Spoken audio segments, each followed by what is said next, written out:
Listener beware, you're in for a scare.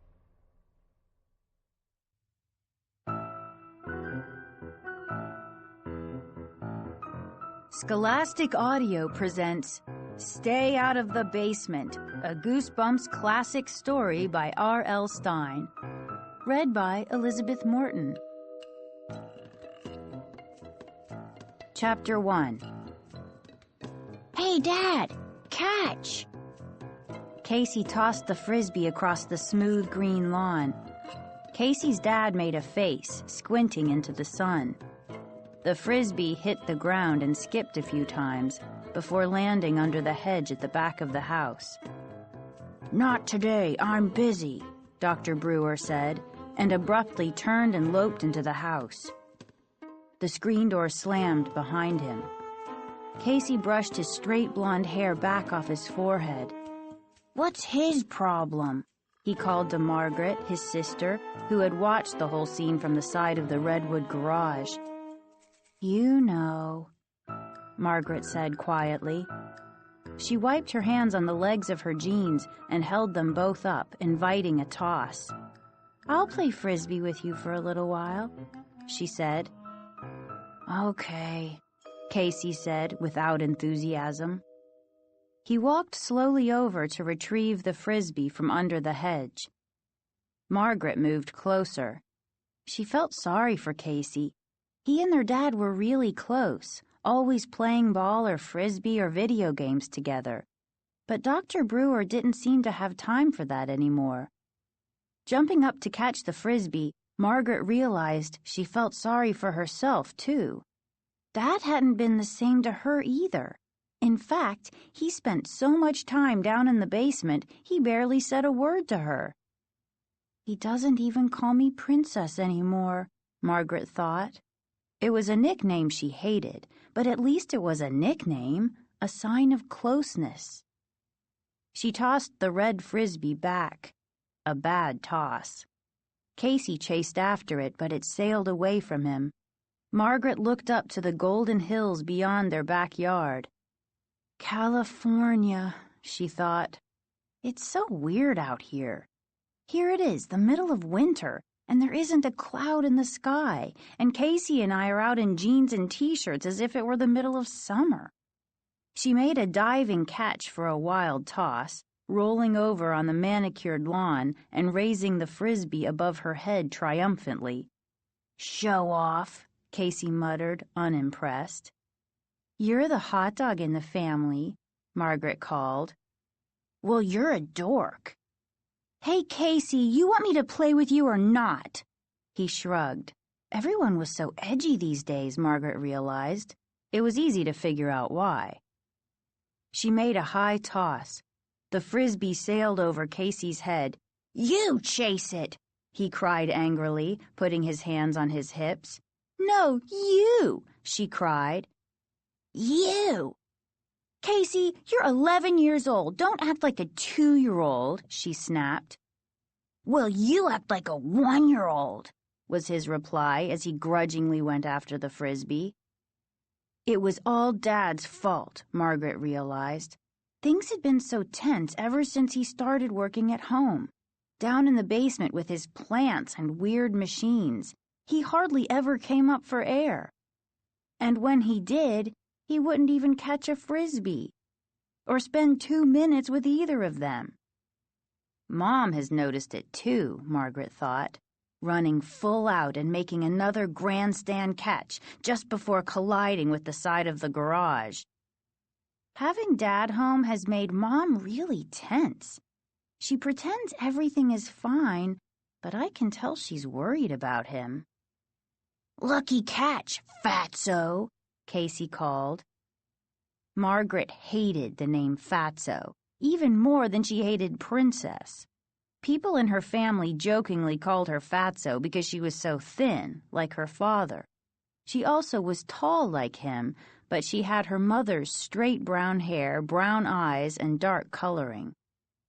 "Don't call me that!" She heaved the red disc at him. He caught it at his knees and flipped it back to her. They tossed it back and forth without saying much for another 10 or 15 minutes. "I'm getting hot," Margaret said, shielding her eyes from the afternoon sun with her hand. "Let's go in." Casey tossed the frisbee against the garage wall. It dropped onto the grass. He came trotting over to her. "Dad always plays longer," he said peevishly, "and he throws better. You throw like a girl." "Give me a break," Margaret groaned, giving him a playful shove as she jogged to the back door. "You throw like a chimpanzee." "How come Dad got fired?" he asked. She blinked and stopped running. The question had caught her by surprise. "Huh?" His pale, freckled face turned serious. Why?" he asked, obviously uncomfortable. She and Casey had never discussed this in the 4 weeks since Dad had been home, which was unusual since they were pretty close, being only a year apart. "We came all the way out here so he could work at Polytech, right?" Casey asked. "Yeah, well, he got fired," Margaret said, half whispering in case their dad might be able to hear. "But why? Did he blow up the lab or something?" Casey grinned. The idea of their dad blowing up a huge campus science lab appealed to him. "No, he didn't blow anything up," Margaret said, tugging at a strand of dark hair. "Botanists work with plants, you know. They don't get much of a chance to blow things up." They both laughed. Casey followed her into the narrow strip of shade cast by the low ranch-style house. "I'm not sure exactly what happened," Margaret continued, still half whispering, "but I overheard Dad on the phone. I think he was talking to Mr. Martinez, his department head, remember? The quiet little man who came to dinner that night the barbecue grill caught fire." Casey nodded. "Martinez fired Dad?" "Probably," Margaret whispered. "From what I overheard, it had something to do with the plants Dad was growing, some experiments that had gone wrong or something." "But Dad's real smart," Casey insisted, as if Margaret were arguing with him. "If his experiments went wrong, he'd know how to fix them." Margaret shrugged. "That's all I know," she said. "Come on, Casey, let's go inside. I'm dying of thirst." She stuck her tongue out and moaned, demonstrating her dire need of liquid. "You're gross," Casey said. He pulled open the screen door, then dodged in front of her so he could get inside first. "Who's gross?" Mrs. Brewer asked from the sink. She turned to greet the two of them. "Don't answer that." Mom looks very tired today, Margaret thought, noticing the crisscross of fine lines at the corners of her mother's eyes and the first strands of gray in her mother's shoulder-length brown hair. "I hate this job," Mrs. Brewer said, turning back to the sink. "What are you doing?" Casey asked, pulling open the refrigerator and removing a box of juice. "I'm deveining shrimp." "Yuck!" Margaret exclaimed. "Thanks for the support," Mrs. Brewer said dryly. The phone rang. Wiping her shrimpy hands with a dish towel, she hurried across the room to pick up the phone. Margaret got a box of juice from the fridge, popped the straw into the top, and followed Casey into the front hallway. The basement door, usually shut tight when Dr. Brewer was working down there, was slightly ajar. Casey started to close it, then stopped. "Let's go down and see what Dad is doing," he suggested. Margaret sucked the last drops of juice through the straw and squeezed the empty box flat in her hand. "Okay." She knew they probably shouldn't disturb their father, but her curiosity got the better of her. He had been working down there for 4 weeks now. All kinds of interesting equipment, lights, and plants had been delivered.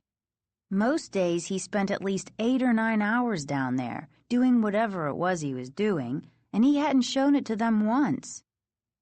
"Yeah, let's go," Margaret said. It was their house, too, after all. Besides, maybe their dad was just waiting for them to show some interest. Maybe he was hurt that they hadn't bothered to come downstairs in all this time. She pulled the door open the rest of the way, and they stepped onto the narrow stairway. "Hey, Dad!" Casey called excitedly. "Dad, can we see?" They were halfway down when their father appeared at the foot of the stairs. He glared up at them angrily, his skin strangely green under the fluorescent light fixture. He was holding his right hand, drops of red blood falling onto his white lab coat. "Stay out of the basement!" he bellowed, in a voice they'd never heard before. Both kids shrank back, surprised to hear their father scream like that. He was usually so mild and soft-spoken. "Stay out of the basement!" he repeated, holding his bleeding hand. "Don't ever come down here. I'm warning you." Chapter 2. "Okay, all packed," Mrs. Brewer said, dropping her suitcases with a thud in the front hallway. She poked her head into the living room where the TV was blaring. "Do you think you could stop the movie for 1 minute to say goodbye to your mother?" Casey pushed a button on the remote control and the screen went blank. He and Margaret obediently walked to the hallway to give their mother hugs. Margaret's friend, Diane Manning, who lived just around the corner, followed them into the hallway. "How long are you going to be gone, Mrs. Brewer?" she asked, her eyes on the 2 bulging suitcases. "I don't know," Mrs. Brewer replied fretfully. "My sister went into the hospital in Tucson this morning. I guess I'll have to stay until she's able to go home." "Well, I'll be glad to babysit for Casey and Margaret while you're away," Diane joked. "Give me a break," Margaret said, rolling her eyes. "I'm older than you are, Diane." "And I'm smarter than both of you," Casey added with typical modesty. "I'm not worried about you kids," Mrs. Brewer said, glancing nervously at her watch. "I'm worried about your father." "Don't worry," Margaret told her seriously. "We'll take good care of him." "Just make sure that he eats something once in a while," Mrs. Brewer said. "He's so obsessed with his work. He doesn't remember to eat unless you tell him." "It's going to be really lonely around here without Mom," Margaret thought. "Dad hardly ever comes up from the basement." It had been 2 weeks since he'd yelled at Casey and her to stay out of the basement. They had been tiptoeing around ever since, afraid to get him angry again. But in the past 2 weeks, he had barely spoken to them, except for the occasional good morning and good night. "Don't worry about anything, Mom," she said, forcing a smile. "Just take good care of Aunt Eleanor." "I'll call as soon as I get to Tucson," Mrs. Brewer said, nervously lowering her eyes to her watch again. She took 3 long strides to the basement door, then shouted down, "Michael, time to take me to the airport." After a long wait, Dr. Brewer called up a reply. Then Mrs. Brewer turned back to the kids. "Think he'll even notice I'm gone?" she asked in a loud whisper. She meant it to be a light remark, but her eyes revealed some sadness. A few seconds later, they heard footsteps on the basement stairs, and their dad appeared. He pulled off his stained lab coat, revealing tan slacks and a bright yellow T-shirt, and tossed the lab coat onto the banister. Even though it was 2 weeks later, his right hand, the hand that had been bleeding, was still heavily bandaged. "Ready?" he asked his wife. Mrs. Brewer sighed. "I guess." She gave Margaret and Casey a helpless look, then moved quickly to give them each one last hug. "Let's go, then," Dr. Brewer said impatiently. He picked up the 2 bags and groaned. "Wow! How long are you planning to stay? A year?" Then he headed out the front door with them, not waiting for an answer. Bye, Mrs. Brewer, Diane said, waving. Have a good trip. How can she have a good trip? Casey asked sharply. Her sister's in the hospital. You know what I mean, Diane replied, tossing back her long red hair and rolling her eyes. They watched the station wagon roll down the driveway, then returned to the living room. Casey picked up the remote control and started the movie. Diane sprawled on the couch and picked up the bag of potato chips she'd been eating. Who picked this movie? Diane asked, crinkling the foil bag noisily. I did, Casey said. It's neat. He had pulled a couch cushion down to the living room carpet and was lying on it. Margaret was sitting cross-legged on the floor, her back against the base of an armchair, still thinking about her mother and her Aunt Eleanor. It's neat if you like to see a lot of people blown up and their guts flying all over, she said, making a face for Diane's benefit. Yeah, it's neat, Casey said, not taking his eyes off the glowing TV screen. I've got so much homework, I don't know why I'm sitting here, Diane said, reaching her hand into the potato chip bag. Me too, Margaret sighed. I guess I'll do it after dinner. Do you have the math assignment? I think I left my math book at school. Shh, Casey hissed, kicking a sneakered foot in Margaret's direction. This is a good part. You've seen this movie before? Diane shrieked. Twice, Casey admitted. He ducked, and the sofa pillow Diane threw sailed over his head. It's a pretty afternoon, Margaret said, stretching her arms above her head. Maybe we should go outside, ride our bikes or something.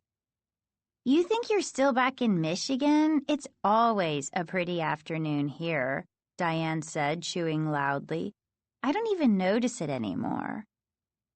Maybe we should do the math assignment together, Margaret suggested hopefully.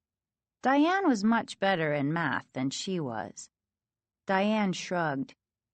Yeah, maybe. She crinkled up the bag and set it on the floor.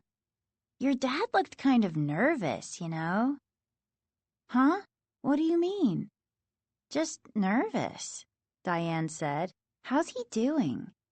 Shh, Casey insisted, picking up the potato chip bag and tossing it at Diane. Being laid off and all. I guess he's okay, Margaret said wistfully. I don't know, really. He spends all his time down in the basement with his experiments. Experiments? Hey, let's go take a look. Tossing her hair back behind her shoulders, Diane jumped up from the chrome and white leather couch. Diane was a science freak. Math and science, the two subjects Margaret hated. She should have been in the Brewer family, Margaret thought with a trace of bitterness. Maybe Dad would pay some attention to her since she's into the same things he is.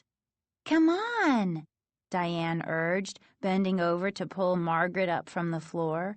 He's a botanist, right? What's he doing down there? It's complicated, Margaret said, shouting over the explosions and gunfire on the TV.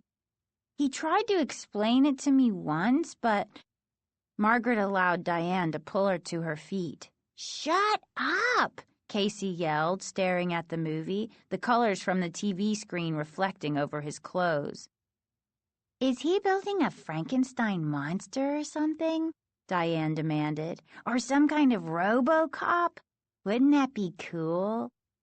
Shut up, Casey repeated shrilly as the movie's hero bounded across the screen.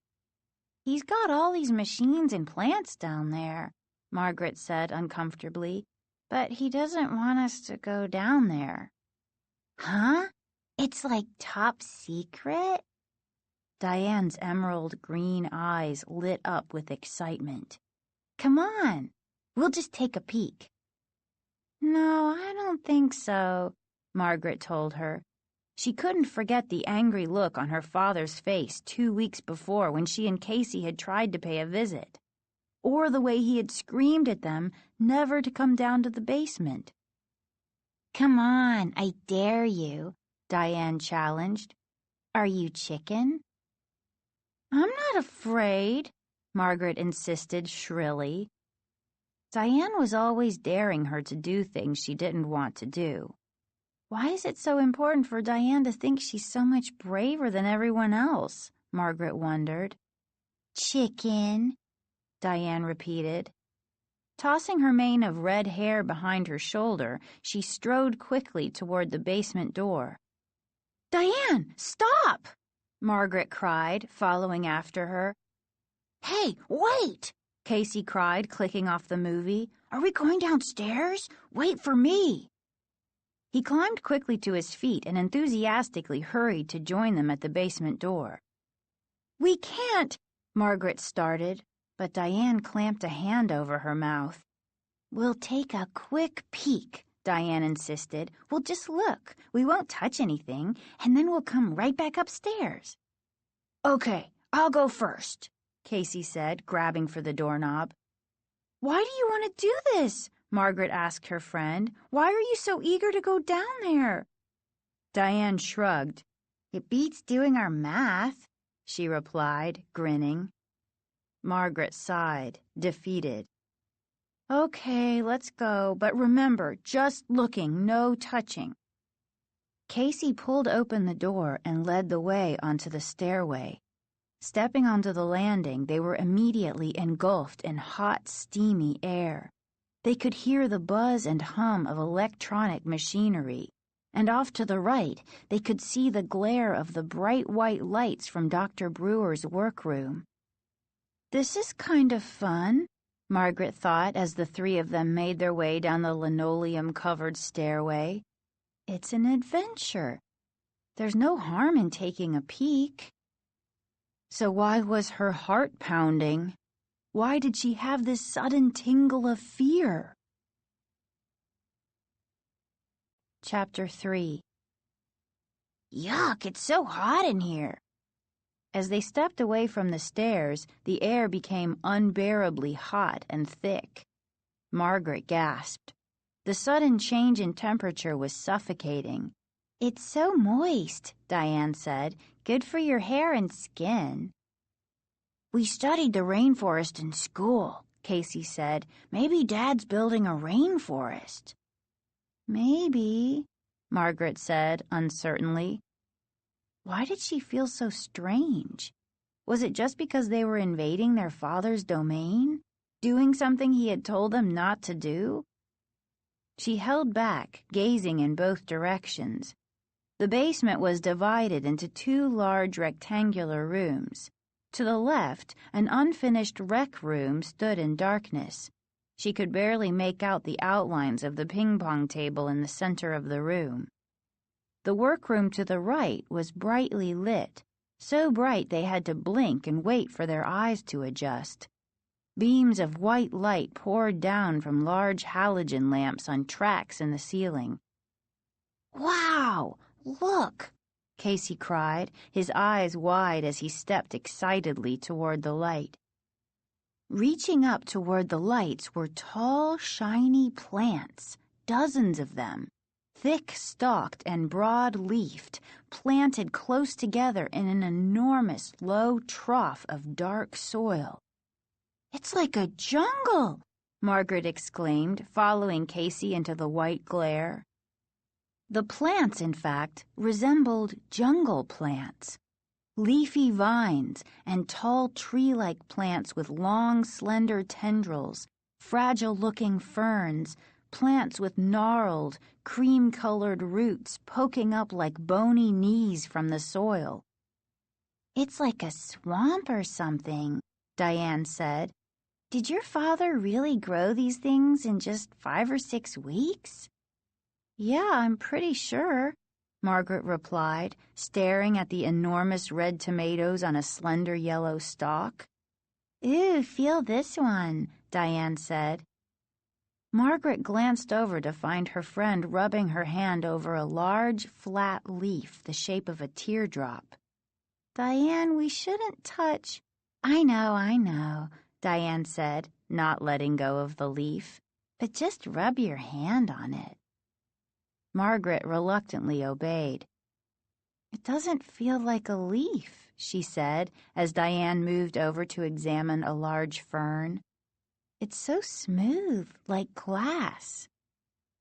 The three of them stood under the bright white lights, examining the plants for several minutes, touching the thick stalks, running their hands over the smooth, warm leaves, surprised by the enormous size of the fruits some of the plants had produced. It's too hot down here, Casey complained. He pulled his t-shirt off over his head and dropped it onto the floor. What a bod, Diane teased him. He stuck out his tongue at her, then his pale blue eyes grew wide and he seemed to freeze in surprise. Hey! Casey, what's the matter? Margaret asked, hurrying over to him. This one. He pointed to a tall tree-like plant. It's breathing. Diane laughed, but Margaret heard it too. She grabbed Casey's bare shoulder and listened. Yes, she could hear breathing sounds, and they seemed to be coming from the tall, leafy tree. What's your problem? Diane asked, seeing the amazed expressions on Casey's and Margaret's faces. Casey's right, Margaret said softly, listening to the steady rhythmic sound. You can hear it breathing. Diane rolled her eyes. Maybe it has a cold. Maybe its vine is stuffed up. She laughed at her own joke, but her two companions didn't join in. I don't hear it. She moved closer. All three of them listened. Silence. It stopped, Margaret said. Stop it, you two, Diane scolded. You're not going to scare me. No, really, Margaret protested. Hey, look at this. Casey had already moved on to something else. He was standing in front of a tall glass case that stood on the other side of the plants. It looked a little like a phone booth, with a shelf inside about shoulder high and dozens of wires attached to the back and sides. Margaret's eyes followed the wires to a similar glass booth a few feet away. Some kind of electrical generator stood between the two booths and appeared to be connected to both of them. What could that be? Diane asked, hurrying over to Casey. Don't touch it, Margaret warned, giving the breathing plant one final glance, then joining the others. But Casey reached out to the glass door on the front of the booth. I just want to see if this opens, he said. He grabbed the glass, and his eyes went wide with shock. His entire body began to shake and vibrate. His head jerked wildly from side to side. His eyes rolled up in his head. Oh, help! He managed to cry, his body vibrating and shaking harder and faster. Help me! I can't stop! Chapter 4. Help me! Casey's whole body shook as if an electrical current were charging through him. His head jerked on his shoulders and his eyes looked wild and dazed. Please! Margaret and Diane stared in open-mouthed horror. Margaret was the first to move. She lunged at Casey and reached out to try to pull him away from the glass. Margaret, don't! Diane screamed. Don't touch him! But we have to do something, Margaret cried. It took both girls a while to realize that Casey had stopped shaking and was laughing. Casey? Margaret asked, staring at him, her terrified expression fading to astonishment. He was leaning against the glass, his body still now, his mouth wrapped in a broad, mischievous grin. Gotcha, he declared, and then began to laugh even harder, pointing at them and repeating the phrase through his triumphant laughter. Gotcha! Gotcha! That wasn't funny, Margaret screamed. You are faking it? I don't believe it, Diane cried, her face as pale as the white lights above them, her lower lip trembling. Both girls leaped onto Casey and pushed him to the floor. Margaret sat on top of him while Diane held his shoulders down.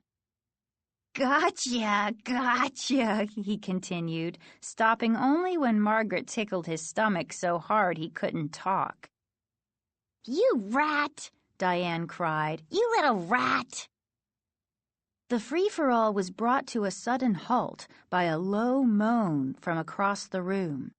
All three kids raised their heads and stared in the direction of the sound. The large basement was silent now, except for their heavy breathing. What was that? Diane whispered. They listened. Another low moan, a mournful sound, muffled, like air through a saxophone. The tendrils of a tree-like plant suddenly drooped, like snakes lowering themselves to the ground. Another low, sad moan. It's the plants, Casey said. His expression frightened now.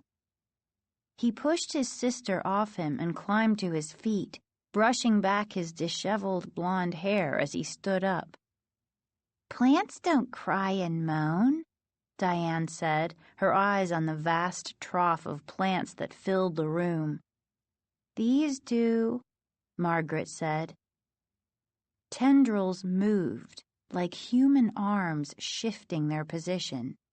They could hear breathing again, slow, steady breathing. Then a sigh, like air escaping. Let's get out of here, Casey said, edging toward the stairs. It's definitely creepy down here, Diane said, following him, her eyes remaining on the shifting, moaning plants. I'm sure Dad could explain it, Margaret said. Her words were calm, but her voice trembled, and she was backing out of the room, following Diane and Casey. Your dad is weird, Diane said, reaching the doorway. No, he isn't, Casey quickly insisted. He's doing important work here. A tall tree-like plant sighed and appeared to bend toward them, raising its tendrils as if beckoning to them, calling them back. Let's just get out of here, Margaret exclaimed. All three of them were out of breath by the time they ran up the stairs. Casey closed the door tightly, making sure it clicked shut. Weird, Diane repeated, playing nervously with a strand of her long red hair. Definitely weird. It was her word of the day, but Margaret had to admit it was appropriate. Well, Dad warned us not to go down there, Margaret said, struggling to catch her breath. I guess he knew it would look scary to us and we wouldn't understand. I'm getting out of here, Diane said, only half kidding. She stepped out of the screen door and turned back toward them. Want to go over the math later? Yeah, sure, Margaret said, still thinking about the moaning, shifting plants. Some of them had seemed to be reaching out to them, crying out to them. But of course that was impossible. Later, Diane said, and headed at a trot down the drive. Just as she disappeared, their father's dark blue station wagon turned the corner and started up the driveway. Back from the airport, Margaret said. She turned from the door back to Casey a few yards behind her in the hallway. Is the basement door closed? Yeah, Casey replied, looking again to make sure. No way Dad will know we... He stopped. His mouth dropped open, but no sound came out. His face went pale. My T-shirt! Casey exclaimed, slapping his bare chest. I left it in the basement! Chapter 5. I've got to get it, Casey said. Otherwise Dad'll know. It's too late, Margaret interrupted, her eyes on the driveway. He's already pulled up the drive. It'll only take a second, Casey insisted, his hand on the basement doorknob. I'll run down and run right up. No! Margaret stood tensely in the center of the narrow hallway, halfway between the front door and the basement door, her eyes toward the front. He's parked. He's getting out of the car. But he'll know. He'll know, Casey cried, his voice high and whiny. So? Remember how mad he got last time? Casey asked.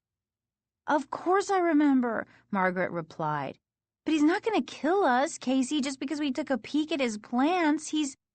Margaret stopped. She moved closer to the screen door. Hey, wait.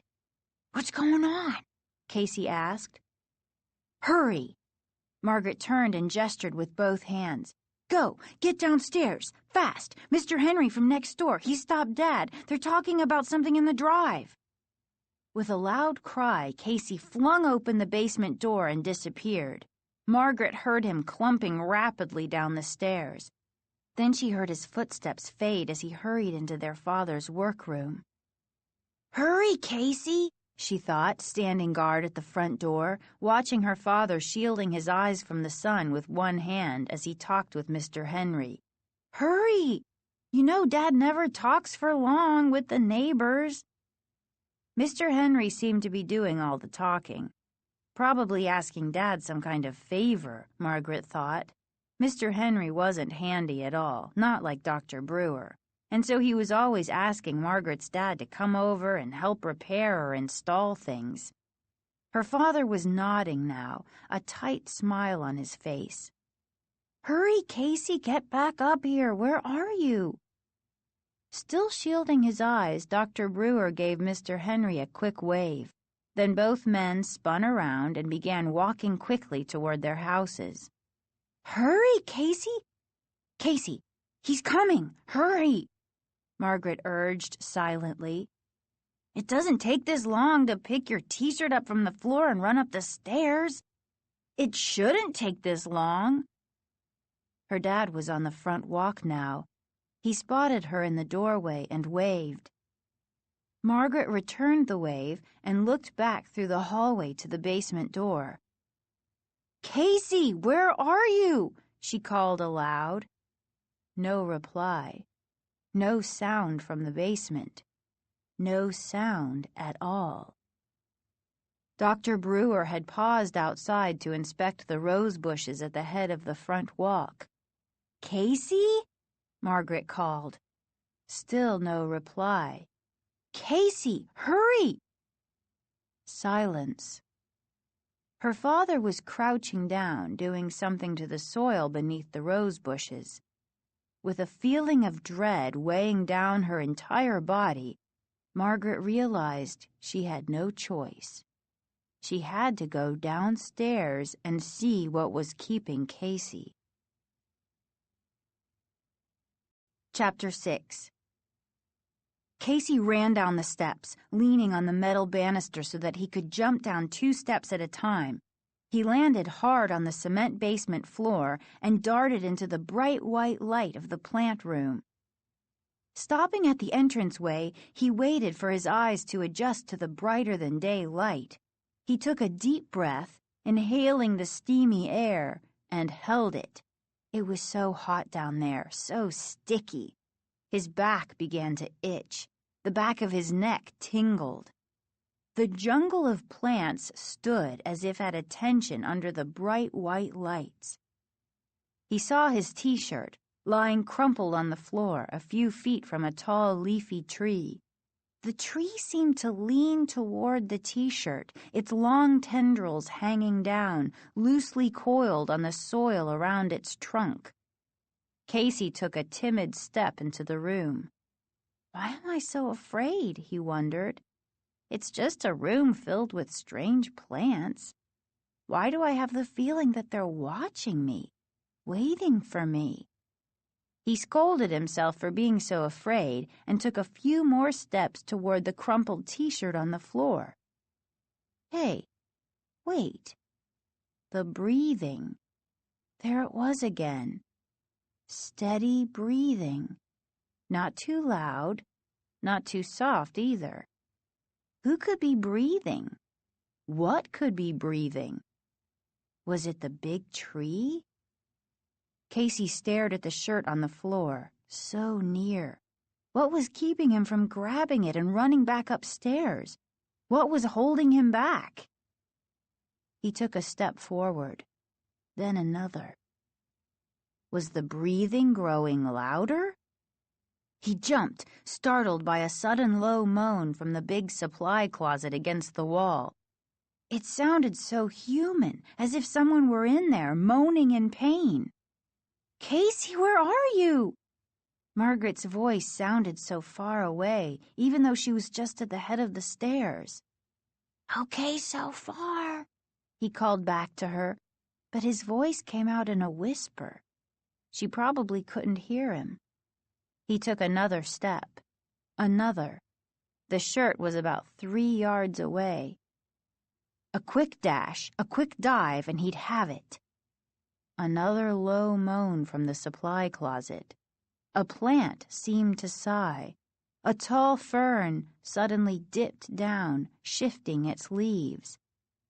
"Casey?" He could hear his sister from upstairs sounding very worried. "Casey, hurry!" "I'm trying," he thought. "I'm trying to hurry." What was holding him back? Another low moan, this time from the other side of the room. He took 2 more steps, then crouched, his arms straight out in front of him. The shirt was almost within reach. He heard a groaning sound, then more breathing. He raised his eyes to the tall tree. The long, ropey tendrils had tensed, stiffened. Or had he imagined it? No, they had been drooping loosely. Now they were taut, ready. Ready to grab him? "Casey, hurry!" Margaret called, sounding even farther away. He didn't answer. He was concentrating on the shirt. Just a few feet away. Just a few feet. Just a foot. The plant groaned again. "Casey? Casey!" The leaves quivered all the way up the trunk. Just a foot away, almost in reach. "Casey, are you okay? Answer me!" He grabbed the shirt. 2 snake-like tendrils swung out at him.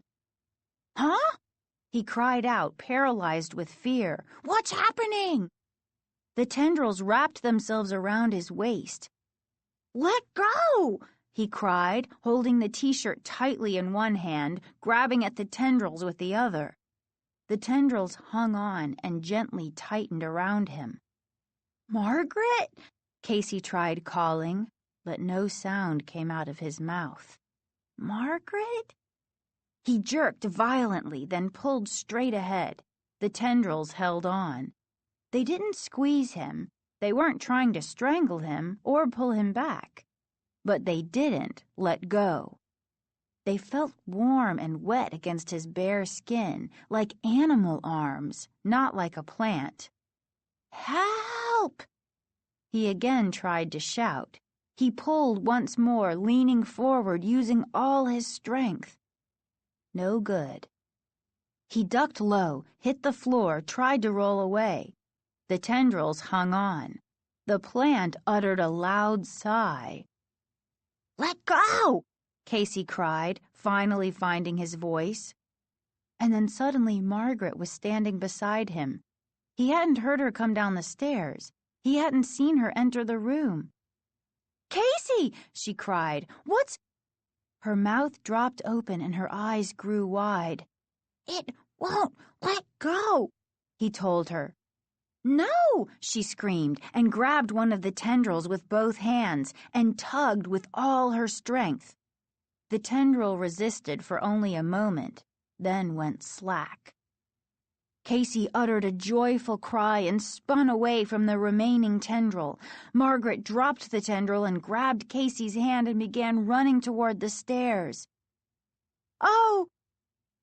They both stopped short at the bottom of the stairway.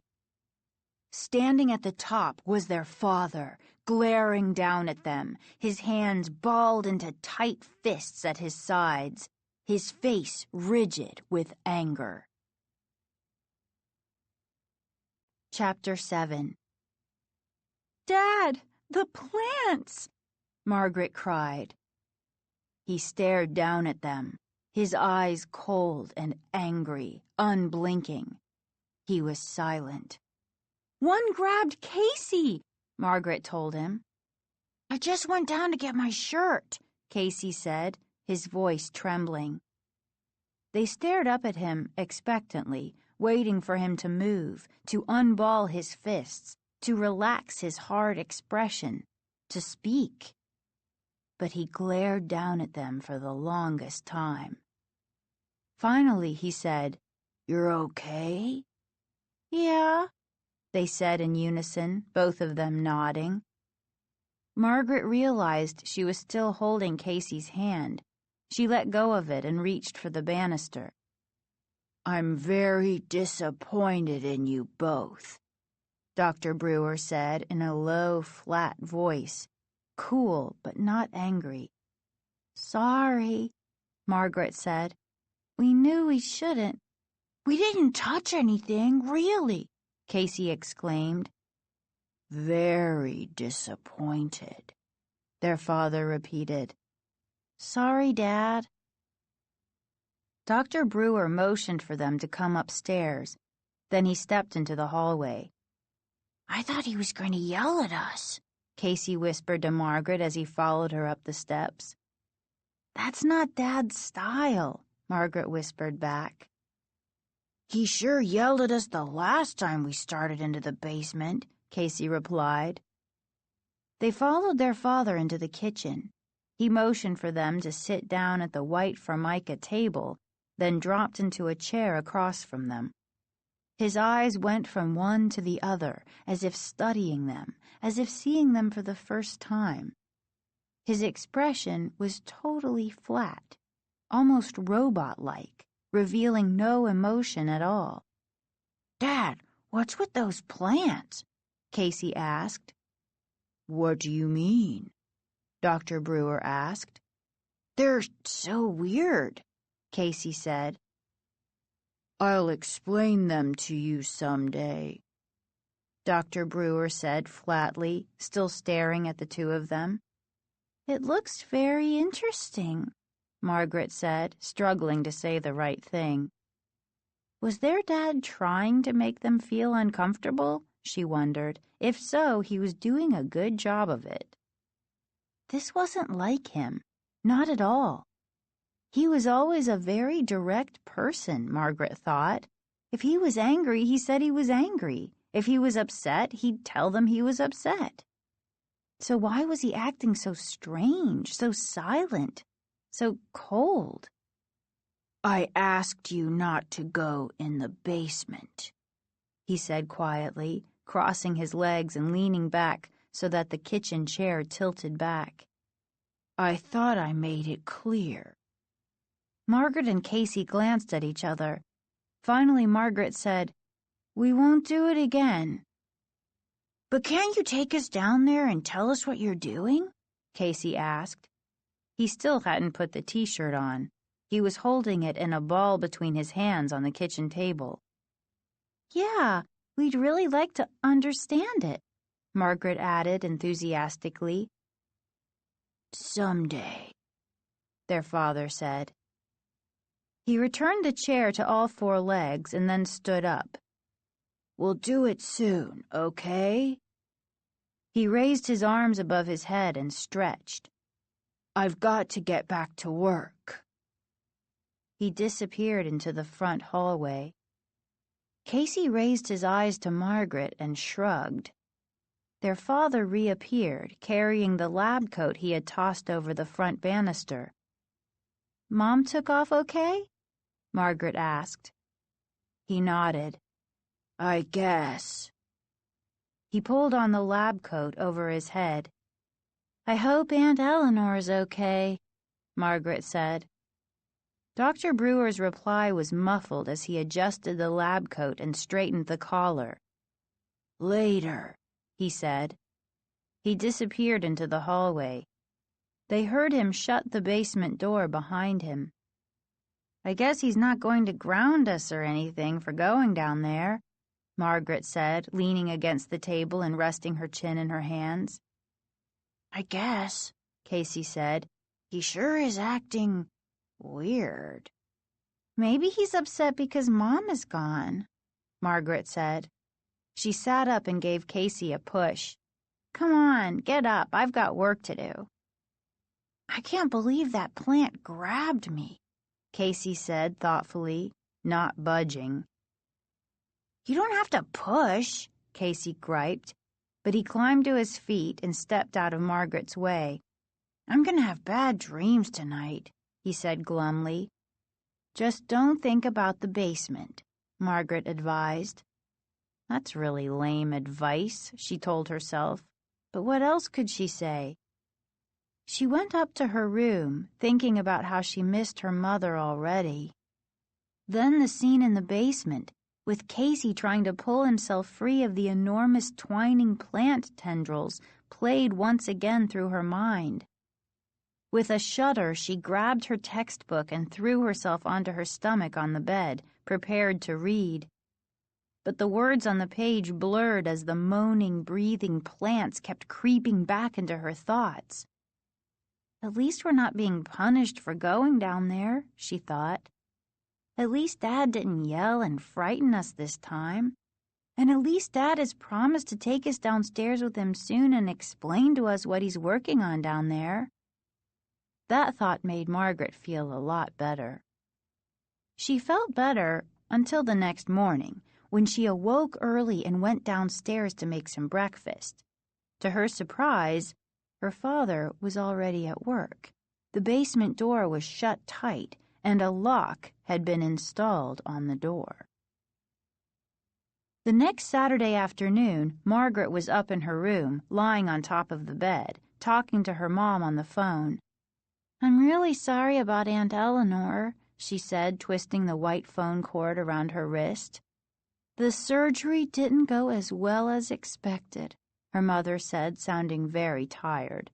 "The doctors say she may have to have more surgery, but they have to build up her strength first." "I guess this means you won't be coming home real soon," Margaret said sadly. Mrs. Brewer laughed. "Don't tell me you actually miss me." "Well, yes," Margaret admitted.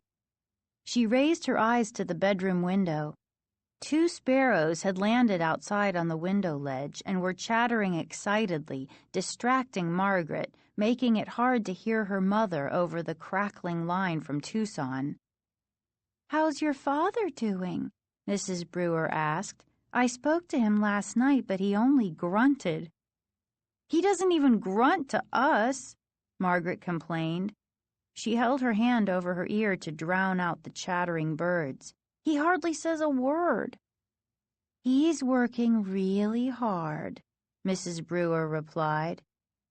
In the background, Margaret could hear some kind of loudspeaker announcement. Her mother was calling from a payphone at the hospital. "He never comes out of the basement," Margaret complained, a little more bitterly than she had intended. "Your father's experiments are very important to him," her mother said. "More important than we are?" Margaret cried. She hated the whiny tone in her voice. She wished she hadn't started complaining about her dad over the phone. Her mother had enough to worry about at the hospital. Margaret knew she shouldn't make her feel even worse. "Your dad has a lot to prove," Mrs. Brewer said, "to himself and to others. I think he's working so hard because he wants to prove to Mr. Martinez and the others at the university that they were wrong to fire him. He wants to show them that they made a big mistake. But we used to see him more before he was home all the time," Margaret complained. She could hear her mother sigh impatiently. "Margaret, I'm trying to explain to you. You're old enough to understand." "I'm sorry," Margaret said quickly. She decided to change the subject. "He's wearing a baseball cap all of a sudden." Who, Casey? No, Mom, Margaret replied. Dad, he's wearing a Dodgers cap. He never takes it off. Really? Mrs. Brewer sounded very surprised. Margaret laughed.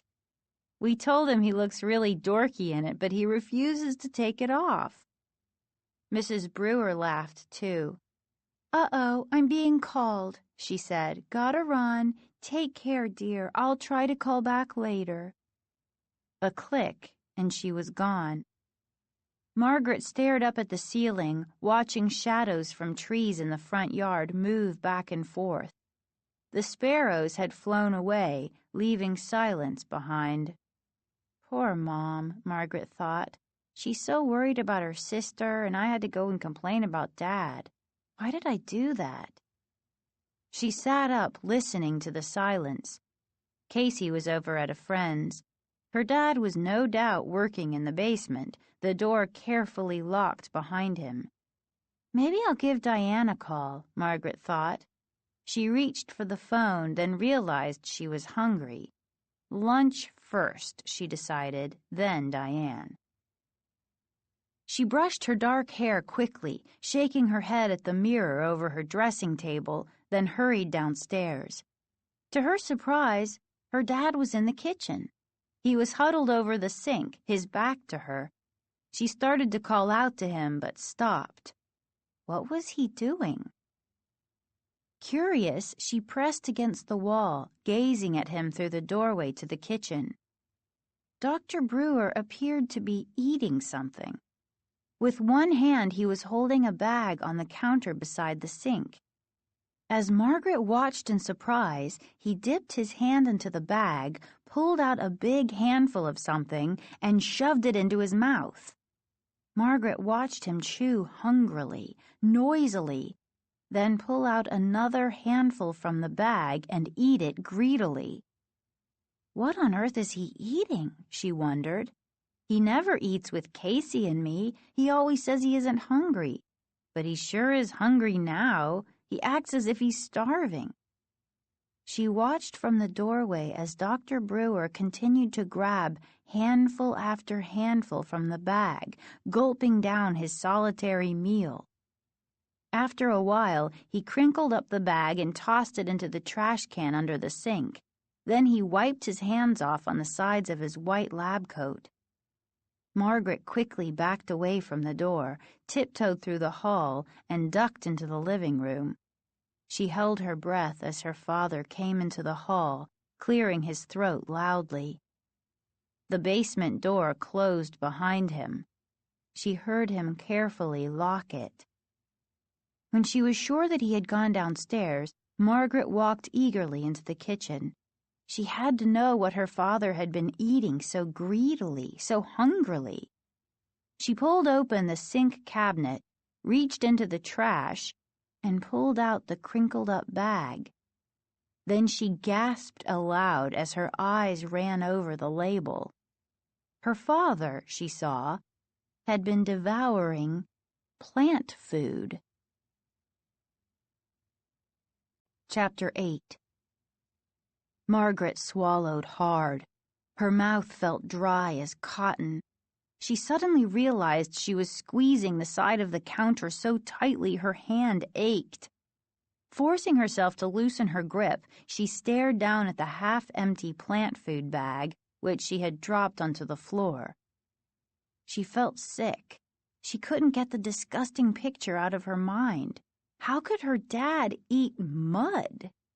He didn't just eat it, she realized. He shoveled it into his mouth and gulped it down, as if he liked it, as if he needed it. Eating the plant food had to be part of his experiments, Margaret told herself. But what kind of experiments?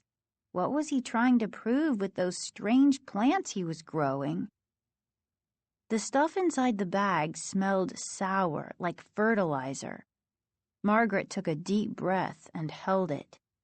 She suddenly felt sick to her stomach. Staring at the bag, she couldn't help but imagine what the disgusting muck inside must taste like. Oh, she nearly gagged. How could her own father shove this horrid stuff into his mouth? Still holding her breath, she grabbed the nearly empty bag, wadded it up, and tossed it back into the trash. She started to turn away from the counter when a hand grabbed her shoulder. Margaret uttered a silent cry and spun around. "Casey!" "I'm home," he said, grinning at her. "What's for lunch?" Later, after making him a peanut butter sandwich, she told Casey what she had seen. Casey laughed. "It isn't funny," she said crossly. "Our own dad was eating dirt." Casey laughed again. For some reason, it struck him as funny. Margaret punched him hard on the shoulder, so hard that he dropped his sandwich. "Sorry," she said quickly, "but I don't see what you're laughing at. It's sick. There's something wrong with Dad, something really wrong." "Maybe he just had a craving for plant food," Casey cracked, still not taking her seriously. "You know, like you get a craving for those honey-roasted peanuts." "That's different," Margaret snapped. "Eating dirt is disgusting. Why won't you admit it?" But before Casey could reply, Margaret continued, letting all of her unhappiness out at once. "Don't you see, Dad has changed a lot. Even since Mom has been gone. He spends even more time in the basement." "That's because Mom isn't around," Casey interrupted. "And he's so quiet all the time and so cold to us," Margaret continued, ignoring him. "He hardly says a word to us. He used to kid around all the time and ask us about our homework. He never says a human word. He never calls me Princess or Fatso the way he used to. He never—" "You hate those names, Fatso," Casey said, giggling with a mouthful of peanut butter. "I know," Margaret said impatiently. "That's just an example." "So what are you trying to say?" Casey asked. "That Dad is out of his tree? That he's gone totally bananas?" I don't know," Margaret answered in frustration. "Watching him gulp down that disgusting plant food, I had this horrible thought that he's turning into a plant." Casey jumped up, causing his chair to scrape back across the floor. He began staggering around the kitchen, zombie-like, his eyes closed, his arms stretched out stiffly in front of him. "I am the incredible plant man," he declared, trying to make his voice sound bold and deep. "Not funny," Margaret insisted, crossing her arms over her chest, refusing to be amused. "Plant man versus weed woman," Casey declared, staggering toward Margaret. "Not funny," she repeated. He bumped into the counter, banging his knee. "Ow!" "Serves you right," Margaret said. "Plant man kills," he cried, and rushed at her. He ran right into her, using his head as a battering ram against her shoulder. "Casey, will you stop it?" she screamed. "Give me a break." Okay, he backed off. "If you'll do me one favor." "What favor?" Margaret asked, rolling her eyes. "Make me another sandwich." Monday afternoon after school, Margaret, Casey, and Diane were tossing a frisbee back and forth in Diane's backyard. It was a warm, breezy day, the sky dotted with small, puffy white clouds. Diane tossed the disc high. It sailed over Casey's head into the row of fragrant lemon trees that stretched from behind the clapboard garage. Casey went running after it and tripped over an in-ground sprinkler that poked up just an inch above the lawn. Both girls laughed. Casey, on the run, flung the frisbee toward Margaret. She reached for it, but the breeze sent it sailing from her hand. "What's it like to have a mad scientist for a dad?" Diane asked suddenly. "What?" Margaret wasn't sure she'd heard right. "Don't just stand there, throw it," Casey urged from beside the garage. Margaret tossed the frisbee high in the air in her brother's general direction. He liked to run and make diving catches. Just because he's doing strange experiments doesn't mean he's a mad scientist, Margaret said sharply. Strange is right, Diane said, her expression turning serious. I had a nightmare last night about those gross plants in your basement. They were crying and reaching for me.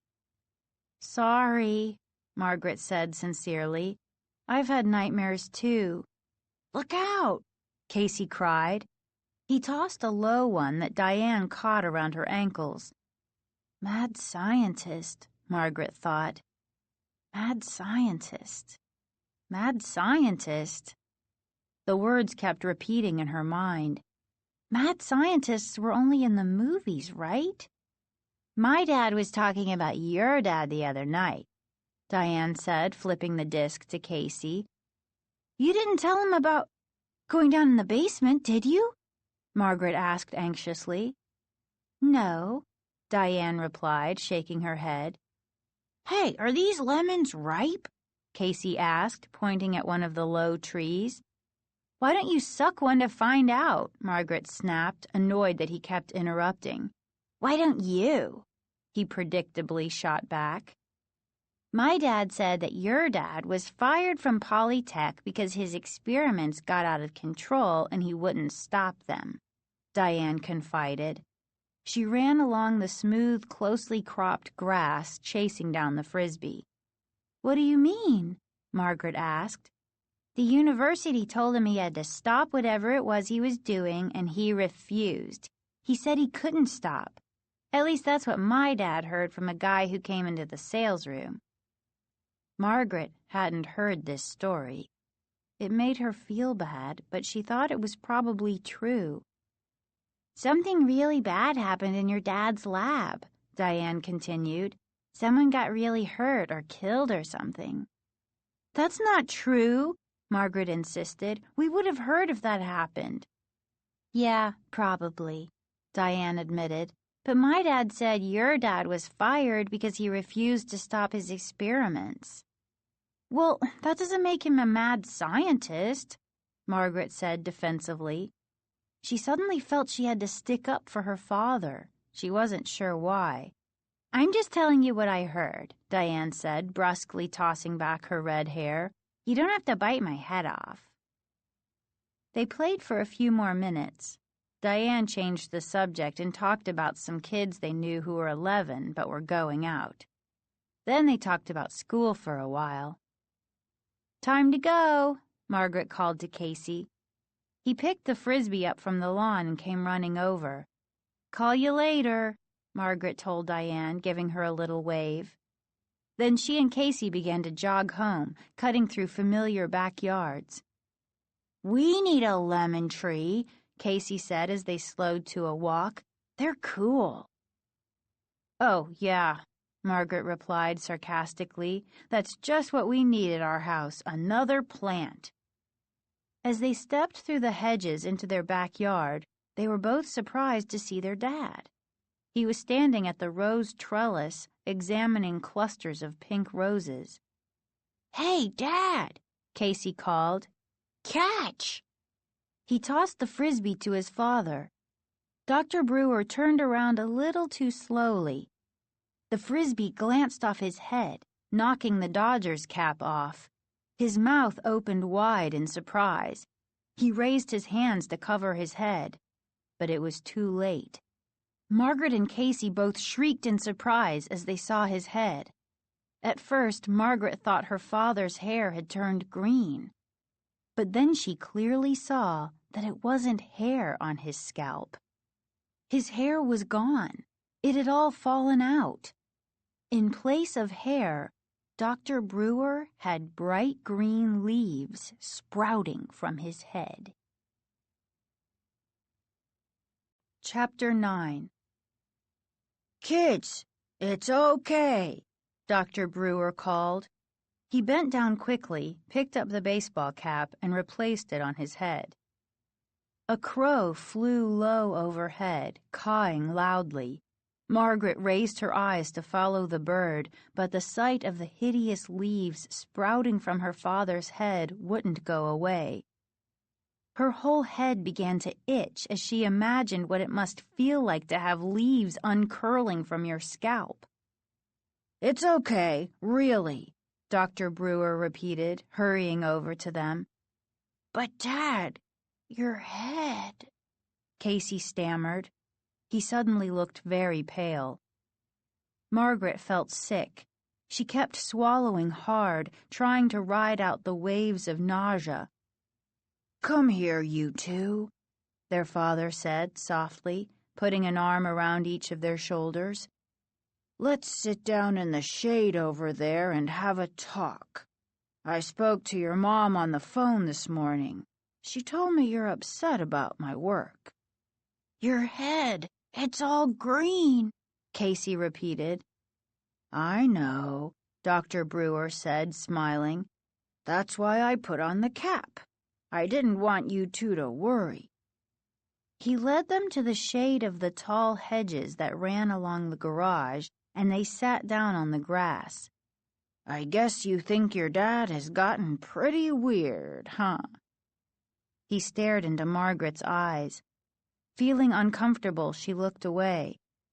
Cawing frantically, the crow flew over again, heading in the other direction. "Margaret, you haven't said a word," her father said, squeezing her hand tenderly between his. "What's wrong?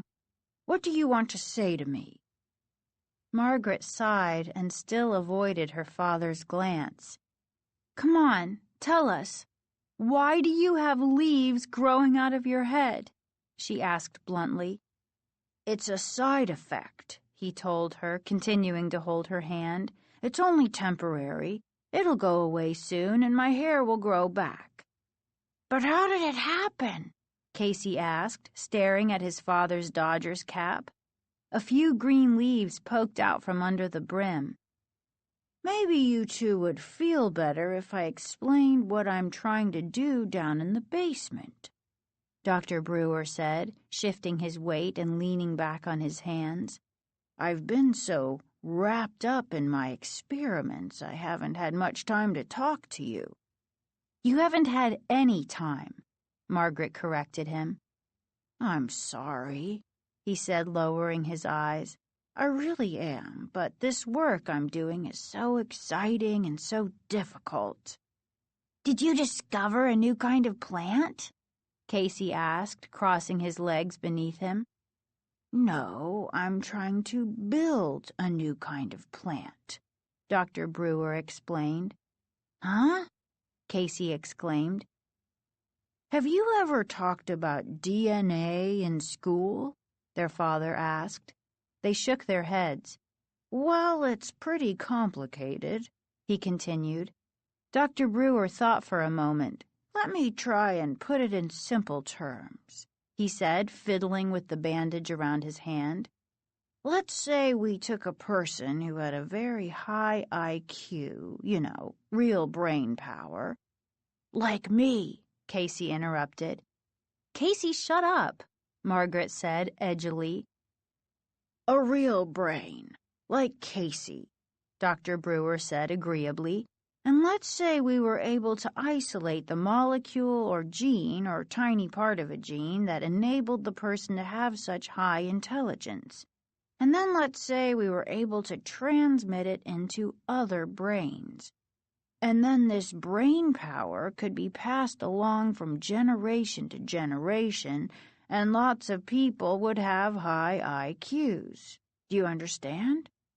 He looked first at Casey, then at Margaret. "Yeah, kind of," Margaret said. "You take a good quality from one person and put it into other people, and then they have the good quality too, and they pass it on to their children and on and on." "Very good," Dr. Brewer said, smiling for the first time in weeks. "That's what a lot of botanists do with plants. They try to take the fruit-bearing building block from one plant and put it into another. Create a new plant that will bear 5 times as much fruit or 5 times as much grain or vegetables." "And that's what you're doing?" Casey asked. "Not exactly," their father said, lowering his voice. "I'm doing something a little more unusual.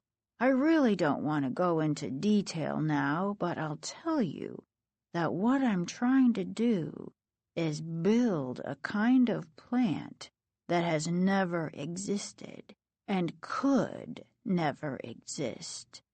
I'm trying to build a plant that's part animal." Casey and Margaret stared at their father in surprise. Margaret was the first to speak.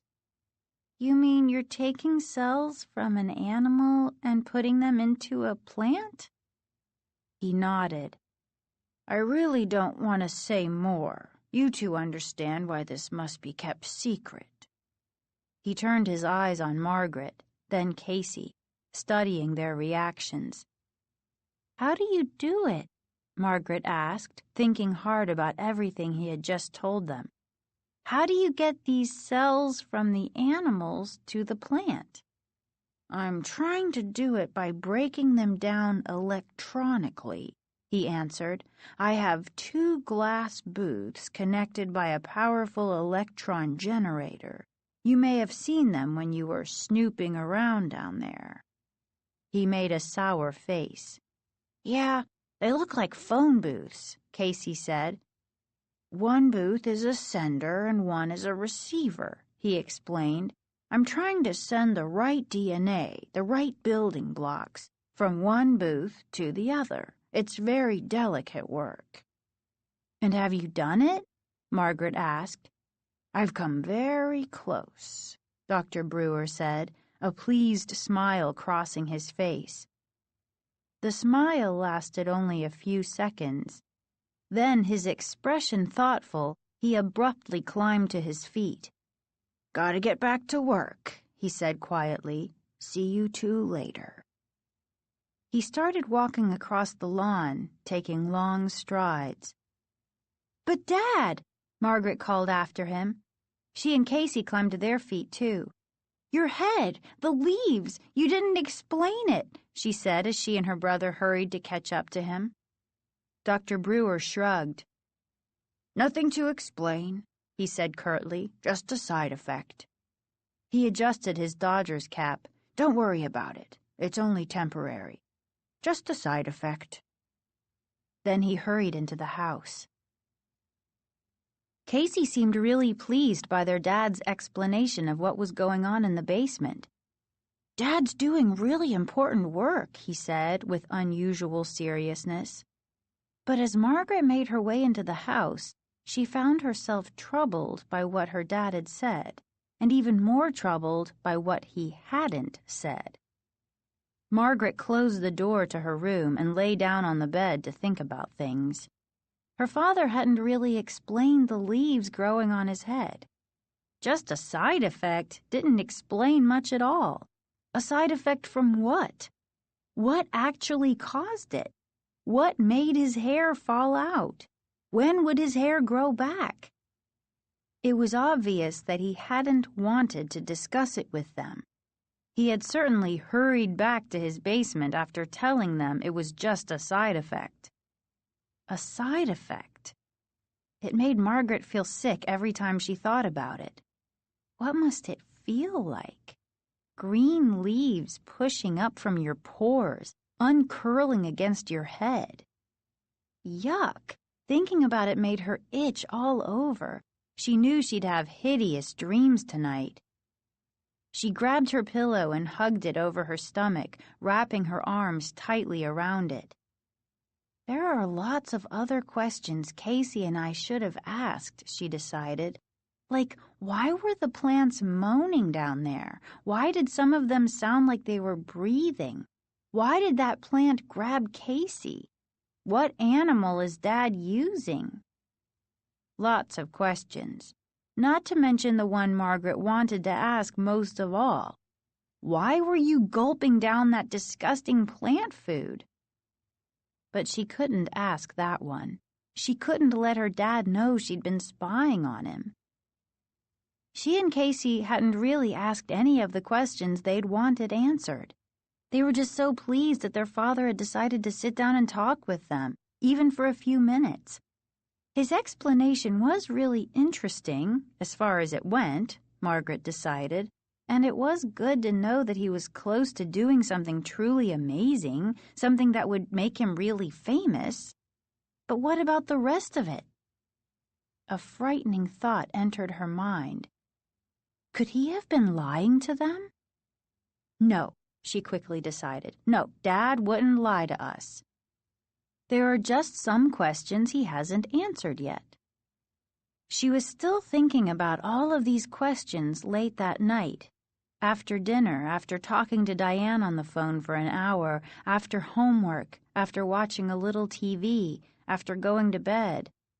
And she was puzzling over them. When she heard her father's soft footsteps coming up the carpeted stairs, she sat up in bed. A soft breeze fluttered the curtains across the room. She listened to her father's footsteps pass her room, heard him go into the bathroom, heard the water begin to run into the sink. I've got to ask him, she decided. Glancing at the clock, she saw that it was 2:30 in the morning. But she realized she was wide awake. I've got to ask him about the plant food. Otherwise, it will drive me crazy. I'll think about it and think about it and think about it. Every time I see him, I'll picture him standing over the sink, shoving handful after handful into his mouth. There's got to be a simple explanation, she told herself, climbing out of bed. There's got to be a logical explanation. And I have to know it. She padded softly down the hall, a sliver of light escaping through the bathroom door, which was slightly ajar. Water still ran into the sink. She heard him cough, then heard him adjust the water. I have to know the answer, she thought. I'll just ask him point blank. She stepped into the narrow triangle of light and peered into the bathroom. He was standing at the sink, leaning over it, his chest bare, his shirt tossed behind him on the floor. He had put the baseball cap on the closed toilet lid, and the leaves covering his head shone brightly under the bathroom light. Margaret held her breath. The leaves were so green, so thick. He didn't notice her. He was concentrating on the bandage on his hand. Using a small scissors, he cut the bandage, then pulled it off. The hand was still bleeding, Margaret saw. Or was it? What was that dripping from the cut on her father's hand? Still holding her breath, she watched him wash it off carefully under the hot water. Then he examined it, his eyes narrowed in concentration. After washing, the cut continued to bleed. Margaret stared hard, trying to better focus her eyes. It couldn't be blood, could it? It couldn't be blood dripping into the sink. It was bright green. She gasped and started to run back to her room. The floor creaked under her footsteps. "Who's there?" Dr. Brewer cried. "Margaret? Casey?" He poked his head into the hallway as Margaret disappeared back into her room. He saw me, she realized, leaping into bed. He saw me. And now he's coming after me. Chapter 10. Margaret pulled the covers up to her chin. She realized she was trembling, her whole body shaking and chilled. She held her breath and listened. She could still hear water splashing into the bathroom sink, but no footsteps. He isn't coming after me, she told herself, letting out a long, silent sigh. How could I have thought that? How could I have been so terrified of my own father? Terrified. It was the first time the word had crossed her mind. But sitting there in bed, trembling so violently, holding on to the covers so hard, listening for his approaching footsteps, Margaret realized that she was terrified. Of her own father. If only Mom were home, she thought. Without thinking, she reached for the phone. She had the idea in her head to call her mother, wake her up, tell her to come home as fast as she could. Tell her something terrible was happening to Dad, that he was changing, that he was acting so weird. She glanced at the clock. 2:43. No, she couldn't do that. Her poor mother was having such a terrible time in Tucson trying to care for her sister. Margaret couldn't frighten her like that. Besides, what could she say? How could she explain to her mother how she had become terrified of her own father? Mrs. Brewer would just tell her to calm down, that her father still loved her, that he would never harm her, that he was just caught up in his work. Caught up. He had leaves growing out of his head. He was eating dirt, and his blood was green. Caught up. She heard the water in the sink shut off. She heard the bathroom light being clicked off. Then she heard her father pad slowly to his room at the end of the hall. Margaret relaxed a little, slid down in the bed, loosened her grip on the blankets. She closed her eyes and tried to clear her mind. She tried counting sheep. That never worked. She tried counting to 1,000. At 375, she sat up. Her head throbbed. Her mouth was as dry as cotton. She decided to go downstairs and get a drink of cold water from the refrigerator. I'm going to be a wreck tomorrow, she thought, making her way silently through the hall and down the stairs. It is tomorrow. What am I going to do? I've got to get to sleep. The kitchen floor creaked beneath her bare feet. The refrigerator motor clicked on noisily, startling her. Be cool, she told herself. You've got to be cool. She had opened the refrigerator and was reaching for the water bottle when a hand grabbed her shoulder. "Aye!" she cried out and dropped the open bottle onto the floor. Ice-cold water puddled around her feet. She leaped back, but her feet were soaked. "Casey, you scared me!" she exclaimed. "What are you doing up?" "What are you doing up?" he replied, half asleep, his blonde hair matted against his forehead. "I couldn't sleep. Help me mop up this water." "I didn't spill it," he said, backing away. "You mop it up." "You made me spill it," Margaret declared shrilly. She grabbed a roll of paper towels off the counter and handed him a wad of them. "Come on, hurry." They both got down on their knees and by the light from the refrigerator began mopping up the cold water. "I just keep thinking about things," Casey said, tossing a soaking wad of paper towel onto the counter. "That's why I can't sleep." "Me too," Margaret said, frowning. She started to say something else, but a sound from the hallway stopped her. It was a plaintive cry, a moan filled with sadness. Margaret gasped and stopped dabbing at the water. What was that? Casey's eyes filled with fear. They heard it again.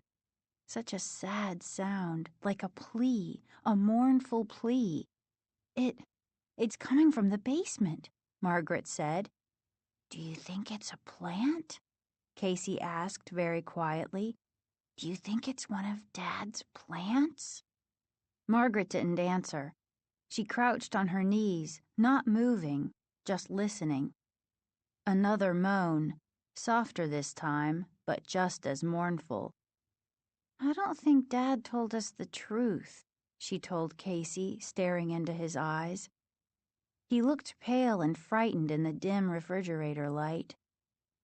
"I don't think a tomato plant would make a sound like that." Margaret climbed to her feet, collected the wet clumps of paper towel, and deposited them in the trash can under the sink. Then she closed the refrigerator door, covering the room in darkness. Her hand on Casey's shoulder, she guided him out of the kitchen and through the hall. They stopped at the basement door and listened. Silence now. Casey tried the door. It was locked. Another low moan, sounding very nearby now. "It's so human," Casey whispered. Margaret shuddered. What was going on down in the basement? What was really going on? She led the way up the stairs and waited at her doorway until Casey was safely in his room. He gave her a wave, yawning silently, and closed the door behind him. A few seconds later, Margaret was back in her bed, the covers pulled up to her chin despite the warmth of the night. Her mouth was still achingly dry, she realized. She had never managed to get a drink. Somehow she drifted into a restless sleep. Her alarm went off at 7:30. She sat up and thought about school. Then she remembered there was no school for the next 2 days because of some kind of teachers' conference. She turned off the clock radio, slumped back onto her pillow, and tried to go back to sleep. But she was awake now, thoughts of the night before pouring back into her mind, flooding her with the fear she had felt just a few hours earlier. She stood up and stretched and decided to go talk to her father, to confront him first thing, to ask all the questions she wanted to ask. If I don't, he'll disappear down to the basement, and I'll sit around thinking these frightening thoughts all day, she told herself. I don't want to be terrified of my own father. I don't. She pulled a light cotton robe over her pajamas, found her slippers in the cluttered closet, and stepped out into the hallway. It was hot and stuffy in the hall, almost suffocating. Pale morning light filtered down from the skylight overhead. She stopped in front of Casey's room, wondering if she should wake him so that he could ask their father questions too. No, she decided, the poor guy was up half the night. I'll let him sleep. Taking a deep breath, she walked the rest of the hall and stopped at her parents' bedroom. The door was open. Dad? No reply. Dad, are you up? She stepped into the room. Dad? He didn't seem to be there. The air in here was heavy and smelled strangely sour. The curtains were drawn. The bedclothes were rumpled and tossed down at the foot of the bed. Margaret took a few more steps toward the bed. Dad? No. She had missed him. He was probably already locked in his basement workroom, she realized unhappily. He must have gotten up very early and... What was that in the bed? Margaret clicked on a dresser lamp and stepped up beside the bed. Oh no! She cried, raising her hands to her face in horror. The bed sheet was covered with a thick layer of dirt. Clumps of dirt. Margaret stared down at it, not breathing, not moving. The dirt was black and appeared to be moist, and the dirt was moving. Moving? It can't be, Margaret thought. That's impossible. She leaned down to take a closer look at the layer of dirt. No, the dirt wasn't moving. The dirt was filled with dozens of moving insects and long brown earthworms, all crawling through the wet black clumps that lined her father's bed. Chapter 11. Casey didn't come downstairs until 10:30. Before his arrival, Margaret had made herself breakfast, managed to pull on jeans and a t-shirt, had talked to Diane on the phone for half an hour, and had spent the rest of the time pacing back and forth in the living room, trying to decide what to do.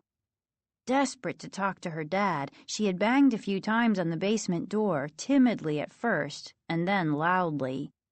But he either couldn't hear her or chose not to. He didn't respond. When Casey finally emerged, she poured him a tall glass of orange juice and led him out to the backyard to talk. It was a hazy day, the sky mostly yellow, the air already stifling hot even though the sun was still hovering low over the hills. Walking toward the block of green shade cast by the hedges, she told her brother about their dad's green blood and about the insect-filled dirt in his bed. Casey stood open-mouthed, holding the glass of orange juice in front of him untouched. He stared at Margaret and didn't say anything for a very long time. Finally, he set the orange juice down on the lawn and said, "What should we do?" in a voice just above a whisper. Margaret shrugged. "I wish Mom would call." "Would you tell her everything?" Casey asked, shoving his hands deep into the pockets of his baggy shorts. "I guess," Margaret said. "I don't know if she'd believe it, but—" "It's so scary," Casey said. "I mean, he's our dad. We've known him our whole lives. I know," Margaret said, "but he's not the same. Maybe he can explain it all," Casey said thoughtfully. "Maybe there's a good reason for everything. You know, like the leaves on his head." "We asked him about that," Margaret reminded her brother. "He just said it was a side effect. Not much of an explanation." Casey nodded but didn't reply. "I told some of it to Diane," Margaret admitted. Casey looked up at her in surprise. "Well, I had to tell somebody," she snapped edgily. "Diane thought I should call the police." "Huh?" Casey shook his head. "Dad hasn't done anything wrong, has he? What would the police do?" "I know," Margaret replied. "That's what I told Diane. But she said there's got to be some kind of law against being a mad scientist." "Dad isn't a mad scientist," Casey said angrily. "That's stupid. He's just... Just what?" Margaret thought. "What is he?" A few hours later, they were still in the backyard, trying to figure out what to do, when the kitchen door opened and their father called them to come in. Margaret looked at Casey in surprise. "I don't believe it. He came upstairs." "Maybe we can talk to him," Casey said. They both raced into the kitchen. Dr. Brewer, his Dodgers cap in place, flashed them a smile as he set 2 soup bowls down on the table. "Hi," he said brightly. "Lunchtime." "Huh? You made lunch?" Casey exclaimed, unable to conceal his astonishment. "Dad, we've got to talk," Margaret said seriously. "Afraid I don't have much time," he said, avoiding her stare. "Sit down. Try this new dish. I want to see if you like it." Margaret and Casey obediently took their places at the table. "What is this stuff?" Casey cried. The 2 bowls were filled with a green, pulpy substance. "It looks like green mashed potatoes," Casey said, making a face. "It's something different," Dr. Brewer said mysteriously, standing over them at the head of the table. "Go ahead, taste it. I bet you'll be surprised." "Dad, you've never made lunch for us before," Margaret said, trying to keep the suspicion out of her voice. "I just wanted you to try this," he said, his smile fading. "You're my guinea pigs." "We have some things we want to ask you," Margaret said, lifting her spoon but not eating the green mess. "Your mother called this morning," their father said. "When?" Margaret asked eagerly. "Just a short while ago. I guess you were outside and didn't hear the phone ring."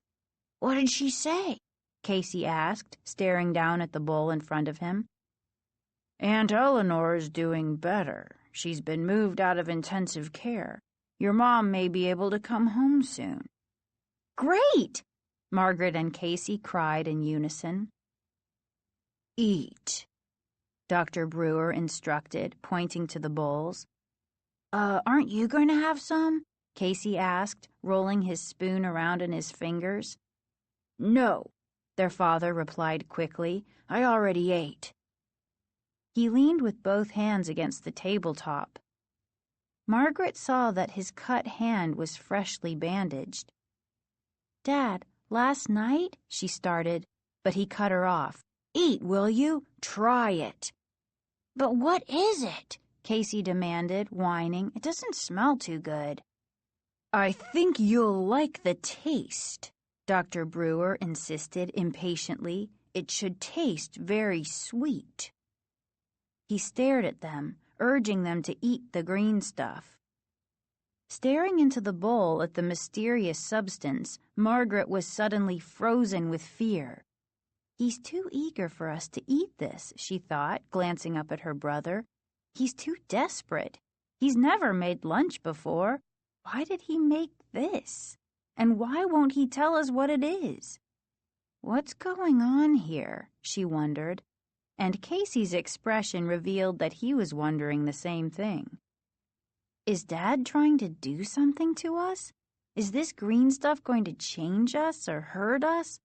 Or make us grow leaves too? What crazy thoughts, Margaret realized. But she also realized that she was terrified of whatever this stuff was he was trying to feed them. "What's the matter with you two?" their father cried impatiently. He raised his hand in an eating gesture. "Pick up your spoons. Come on. What are you waiting for?" Margaret and Casey raised their spoons and dropped them into the soft green substance. But they didn't raise the spoons to their mouths. They couldn't.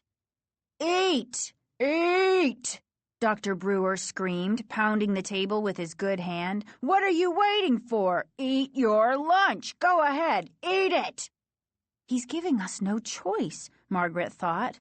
Her hand was trembling as she reluctantly raised the spoon to her mouth. Chapter 12. "Go ahead, you'll like it," Dr. Brewer insisted, leaning over the table. Casey watched as Margaret raised the spoon to her lips. The doorbell rang. "Who could that be?" Dr. Brewer asked, very annoyed at the interruption. "I'll be right back, kids." He lumbered out to the front hall. "Saved by the bell," Margaret said, dropping the spoon back into the bowl with a sickening plop. "This stuff is disgusting," Casey whispered. "It's some kind of plant food or something. Yuck." "Quick," Margaret said, jumping up and grabbing the two bowls. "Help me." They rushed to the sink, pulled out the wastebasket, and scooped the contents of both bowls into the garbage. Then they carried the bowls back to the table and set them down beside the spoons. "Let's go see who's at the door," Casey said. They crept into the hall in time to see a man carrying a black briefcase step into the front entranceway and greet their father with a short handshake. The man had a tanned, bald head and was wearing large blue-lensed sunglasses. He had a brown mustache and was wearing a navy blue suit with a red and white striped tie. "Mr. Martinez!" their father exclaimed. "What a surprise!" "That's Dad's old boss from Polytech," Margaret whispered to Casey. "I know," Casey replied peevishly. "I said weeks ago I'd come check up on how your work is coming along," Martinez said, sniffing the air for some reason. "Wellington gave me a lift. My car's in the garage for a change." "Well, I'm not really ready," Dr. Brewer stammered, looking very uncomfortable even from Margaret's vantage point behind him. "I wasn't expecting anyone. I don't think this is a good time." "No problem. I'll just have a quick look," Martinez said, putting a hand on Dr. Brewer's shoulder as if to calm him. "I've always been so interested in your work. You know that. And you know that it wasn't my idea to let you go. The board forced me. They gave me no choice. But I'm not giving up on you, I promise you that. Come on, let's see what kind of progress you're making." "Well..." Dr. Brewer couldn't hide his displeasure at Mr. Martinez's surprise appearance. He scowled and tried to block the path to the basement steps. At least it seemed that way to Margaret, who watched silently beside her brother. Mr. Martinez stepped past Dr. Brewer and pulled open the basement door. "Hi, guys." Mr. Martinez gave the two kids a wave, hoisting his briefcase as if it weighed 2 tons. Their father looked surprised to see them there. "Did you kids finish your lunch?" "Yeah, it was pretty good," Casey lied. The answer seemed to please Dr. Brewer. Adjusting the brim of his Dodgers cap, he followed Mr. Martinez into the basement, carefully closing and locking the door behind him. "Maybe he'll give Dad his job back," Casey said, walking back into the kitchen. He pulled open the refrigerator to look for something for lunch. "Don't be stupid," Margaret said, reaching over him to pull out a container of egg salad. "If Dad really is growing plants that are part animal, he'll be famous. He won't need a job." "Yeah, I guess," Casey said thoughtfully. "Is that all there is, just egg salad?" "I'll make you a sandwich," Margaret offered. "I'm not really hungry," Casey replied. "That green stuff made me sick. Why do you think he wanted us to eat it?" "I don't know," Margaret said. She put a hand on Casey's slender shoulder. "I'm really scared, Casey. I wish Mom were home." "Me too," he said quietly. Margaret put the egg salad back into the refrigerator. She closed the door, then leaned her hot forehead against it. "Casey." "What?" "Do you think Dad is telling us the truth?" "About what?" "About anything?" "I don't know," Casey said, shaking his head. Then his expression suddenly changed. "There's one way to find out," he said, his eyes lighting up. "Huh? What do you mean?" Margaret pushed herself away from the refrigerator. "The first chance we get, the first time Dad is away," Casey whispered. "Let's go back down in the basement and see for ourselves what he's doing." Chapter 13. They got their chance the next afternoon when their father emerged from the basement, red metal tool chest in hand. "I promised Mr. Henry next door I'd help him install a new sink in his bathroom," he explained, adjusting his Dodgers cap with his free hand. "When are you coming back?" Casey asked, glancing at Margaret. Not very subtle, Casey, Margaret thought, rolling her eyes. "It shouldn't take more than a couple of hours," Dr. Brewer said.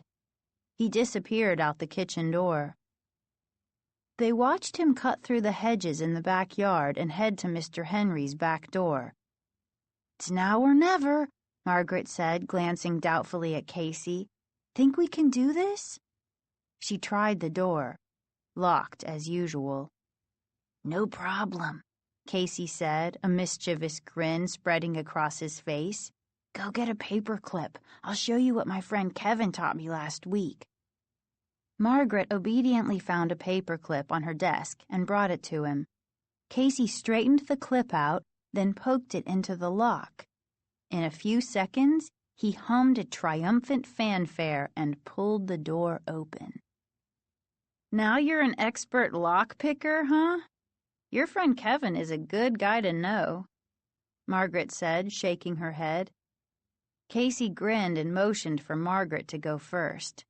"Okay, let's not think about it. Let's just do it," Margaret said, summoning her courage and stepping onto the landing.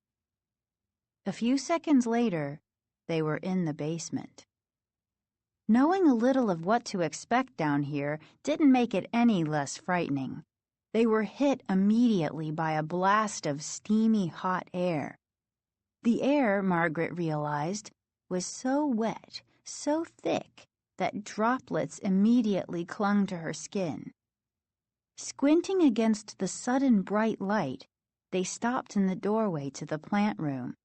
The plants seemed taller, thicker, more plentiful than the first time they had ventured down here.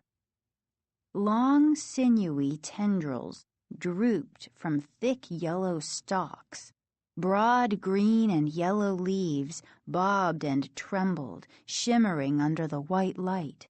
Leaves slapped against each other, making a soft, wet sound. A fat tomato plopped to the ground. Everything seemed to shimmer.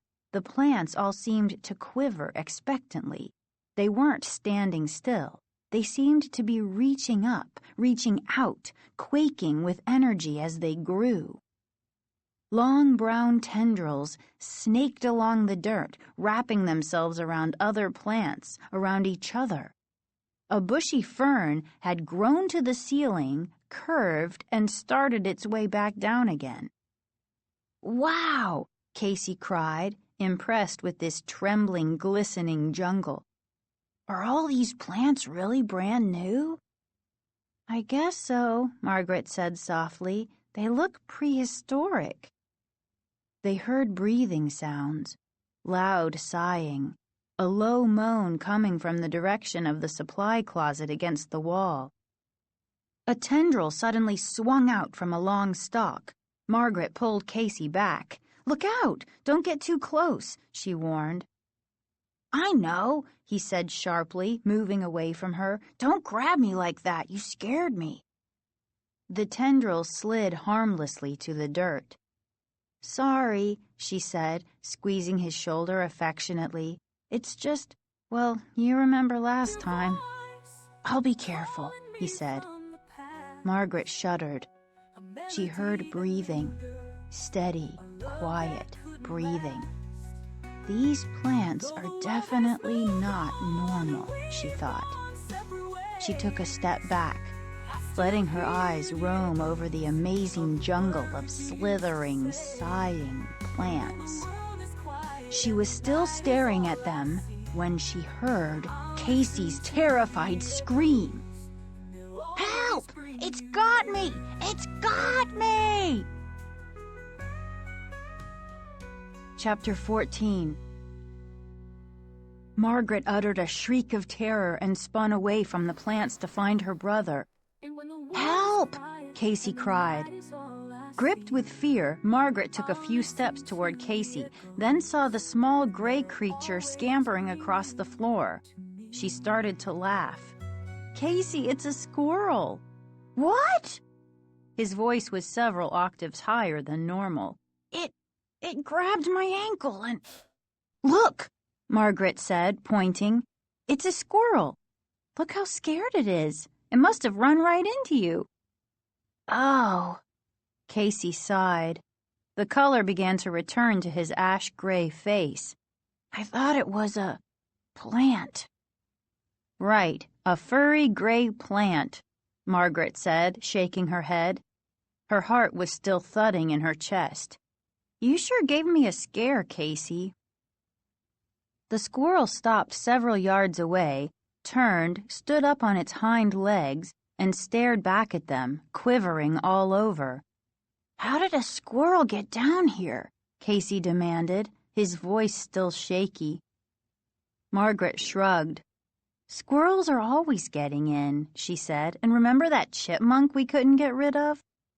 Then she glanced over to the small ground-level window at the top of the opposite wall. "That window, it's open," she told Casey. "The squirrel must have climbed in over there." "Shoo!" Casey yelled at the squirrel. He started to chase it. The squirrel's tail shot right up in the air, and then it took off, running through the tangled plants. "Get out! Get out!" Casey screamed. The terrified squirrel, with Casey in close pursuit, circled the plants twice. Then it headed to the far wall, leaped onto a carton, then onto a higher carton, then bounded out the open window. Casey stopped running and stared up at the window. "Good work," Margaret said. "Now let's get out of here. We don't know what anything is. We have no idea what to look for, so we can't tell if Dad is telling the truth or not." She started toward the stairs, but stopped when she heard the bumping sound. "Casey, did you hear that?" She searched for her brother, but he was hidden by the thick leaves of the plants. "Casey?" "Yeah, I heard it," he answered, still out of her view. "It's coming from the supply closet." The loud thumping made Margaret shudder. It sounded to her exactly like someone banging on the closet wall. "Casey, let's check it out," she said. No reply. The banging got louder. "Casey?" Why wasn't he answering her? "Casey, where are you? You're frightening me," Margaret called, moving closer to the shimmering plants.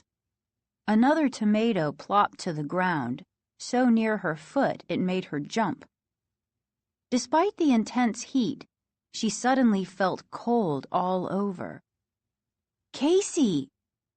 "Margaret, come here. I found something," he finally said. He sounded uncertain, worried. She hurried around the plants and saw him standing in front of the work table beside the supply closet. The banging from the closet had stopped. "Casey, what's the matter? You scared me," Margaret scolded. She stopped and leaned against the wooden work table. "Look," her brother said, holding up a dark folded-up bundle. "I found this, on the floor, shoved under this work table." "Huh? What is it?" Margaret asked. Casey unfolded it. It was a suit jacket, a blue suit jacket. A red and white striped necktie was folded inside it. "It's Mr. Martinez's," Casey said, squeezing the collar of the wrinkled jacket between his hands. "It's his jacket and tie." Margaret's mouth dropped open into a wide O of surprise. "You mean he left it here?" "If he left it, why was it bundled up and shoved back under the table?" Casey asked. Margaret stared at the jacket. She ran her hand over the silky striped tie. "Did you see Mr. Martinez leave the house yesterday afternoon?" Casey asked. "No," Margaret answered, "but he must have left. I mean, his car was gone." "He didn't drive, remember? He told Dad he got a lift." Margaret raised her eyes from the wrinkled jacket to her brother's worried face. "Casey, what are you saying? That Mr. Martinez didn't leave? That he was eaten by a plant or something? That's ridiculous." "Then why were his coat and tie hidden like that?" Casey demanded. Margaret didn't have a chance to respond. They both gasped as they heard loud footsteps on the stairs. Someone was hurrying down to the basement. "Hide!" Margaret whispered. "Where?" Casey asked, his eyes wide with panic. Chapter 15. Margaret leaped up onto the carton, then pulled herself through the small open window. A tight squeeze, but she struggled out onto the grass. Then she turned around to help Casey. That squirrel turned out to be a friend, she thought, tugging her brother's arms as he scrambled out of the basement. It showed us the only escape route. The afternoon air felt quite cool compared to the steamy basement. Breathing hard, they both squatted down to peer into the window. "Who is it?" Casey whispered. Margaret didn't have to answer. They both saw their father step into the white light, his eyes searching the plant room. "Why did Dad come back?" Casey asked. "Shh." Margaret held her finger to her lips. Then she climbed to her feet and pulled Casey toward the back door. "Come on, hurry!" The back door was unlocked. They stepped into the kitchen just as their father emerged from the basement, a concerned expression on his face. "Hey, there you are!" he exclaimed. "Hi, Dad," Margaret said, trying to sound casual. "Why'd you come back?" "Had to get more tools," he answered, studying their faces. He eyed them suspiciously. "Where were you two?"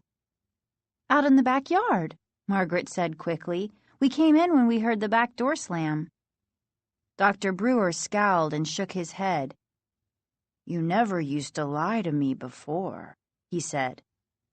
"I know you went down into the basement again. You left the door wide open." "We just wanted to look," Casey said quickly, glancing at Margaret, his expression fearful. "We found Mr. Martinez's jacket and tie," Margaret said. "What happened to him, Dad?" "Huh?" The question seemed to catch Dr. Brewer by surprise. "Why did he leave his jacket and tie down there?" Margaret asked. "I'm raising two snoops," her father griped. "Martinez got hot, okay? I have to keep the basement at a very high tropical temperature with lots of humidity. Martinez became uncomfortable. He removed his jacket and tie and put them down on the work table. Then he forgot them when he left." Dr. Brewer chuckled. "I think he was in a state of shock from everything I showed him down there. It's no wonder he forgot his things. But I called Martinez this morning. I'm going to drive over and return his stuff when I finish at Mr. Henry's." Margaret saw a smile break out on Casey's face. She felt relieved, too. It was good to know that Mr. Martinez was okay. How awful to suspect my own father of doing something terrible to someone, she thought. But she couldn't help herself. The fear returned every time she saw him. "I'd better get going," Dr. Brewer said. Carrying the tools he had picked up, he started toward the back door, but he stopped at the end of the hall and turned around. "Don't go back in the basement, okay? It really could be dangerous. You could be very sorry." Margaret listened to the screen door slam behind him. Was that a warning or a threat? She wondered. Chapter 16. Margaret spent Saturday morning biking up in the Golden Hills with Diane. The sun burned through the morning smog and the skies turned blue. A strong breeze kept them from getting too hot. The narrow road was lined with red and yellow wildflowers, and Margaret felt as if she were traveling somewhere far, far away. They had lunch at Diane's house, tomato soup and avocado salad, then wandered back to Margaret's house, trying to figure out how to spend the rest of a beautiful afternoon. Dr. Brewer was just backing the station wagon down the drive as Margaret and Diane rode up on their bikes. He rolled down the window, a broad smile on his face. "Good news," he shouted. "Your mom is on her way home. I'm going to the airport to get her." "Oh, that's great!" Margaret exclaimed, so happy she could almost cry. Margaret and Diane waved and pedaled up the driveway. "I'm so happy," Margaret thought. "It'll be so good to have her back. Someone I can talk to, someone who can explain about Dad." They looked through some old copies of 17 and People in Margaret's room, listening to some music that Margaret had recently bought. At a little past 3, Diane suddenly remembered that she had a make-up piano lesson that she was late for. She rushed out of the house in a panic, jumped on her bike, yelled, "Say hi to your mom for me," and disappeared down the drive. Margaret stood behind the house looking out at the rolling hills, wondering what to do next to make the time pass before her mother got home. The strong, swirling breeze felt cool against her face. She decided to get a book and go sit down with it under the shady sassafras tree in the middle of the yard. She turned and pulled open the kitchen door, and Casey came running up. "Where are our kites?" he asked, out of breath. "Kites? I don't know. Why?" Margaret asked. "Hey!" She grabbed his shoulder to get his attention. "Mom's coming home. She should be here in an hour or so." "Great!" he cried. "Just enough time to fly some kites. It's so windy. Come on. Want to fly 'em with me?" "Sure," Margaret said. It would help pass the time. She thought hard, trying to remember where they put the kites. "Are they in the garage?" "No," Casey told her. "I know. They're in the basement, on those shelves. The string, too." He pushed past her into the house. "I'll jimmy the lock and go down and get them." "Hey, Casey, be careful down there," she called after him. He disappeared into the hallway. Margaret had second thoughts. She didn't want Casey down there in the plant room by himself. "Wait up," she called. "I'll come with you." They made their way down the stairs quickly, into the hot, steamy air, into the bright lights. The plants seemed to bend toward them, to reach out to them as they walked by. Margaret tried to ignore them. Walking right behind Casey, she kept her eyes on the tall metal shelves straight ahead. The shelves were deep and filled with old, unwanted toys, games, and sports equipment, a plastic tent, some old sleeping bags. Casey got there first and started rummaging around on the lower shelves. "I know they're here somewhere," he said. "Yeah, I remember storing them here," Margaret said, running her eyes over the top shelves. Casey, down on his knees, started pulling boxes off the bottom shelf. Suddenly he stopped. "Whoa, Margaret." "Huh?" She took a step back. "What is it?" "Look at this," Casey said softly. He pulled something out from behind the shelves, then stood up with it bundled in his hands. Margaret saw that he was holding a pair of black shoes and a pair of blue trousers. Blue suit trousers? His face suddenly pale, his features drawn, Casey let the shoes drop to the floor. He unfurled the trousers and held them up in front of him. "Hey, look in the back pocket," Margaret said, pointing. Casey reached into the back pocket and pulled out a black leather wallet. "I don't believe this," Margaret said. Casey's hands trembled as he opened the wallet and searched inside. He pulled out a green American Express card and read the name on it. "It belongs to Mr. Martinez," he said, swallowing hard. He raised his eyes to Margaret's. "This is Mr. Martinez's stuff."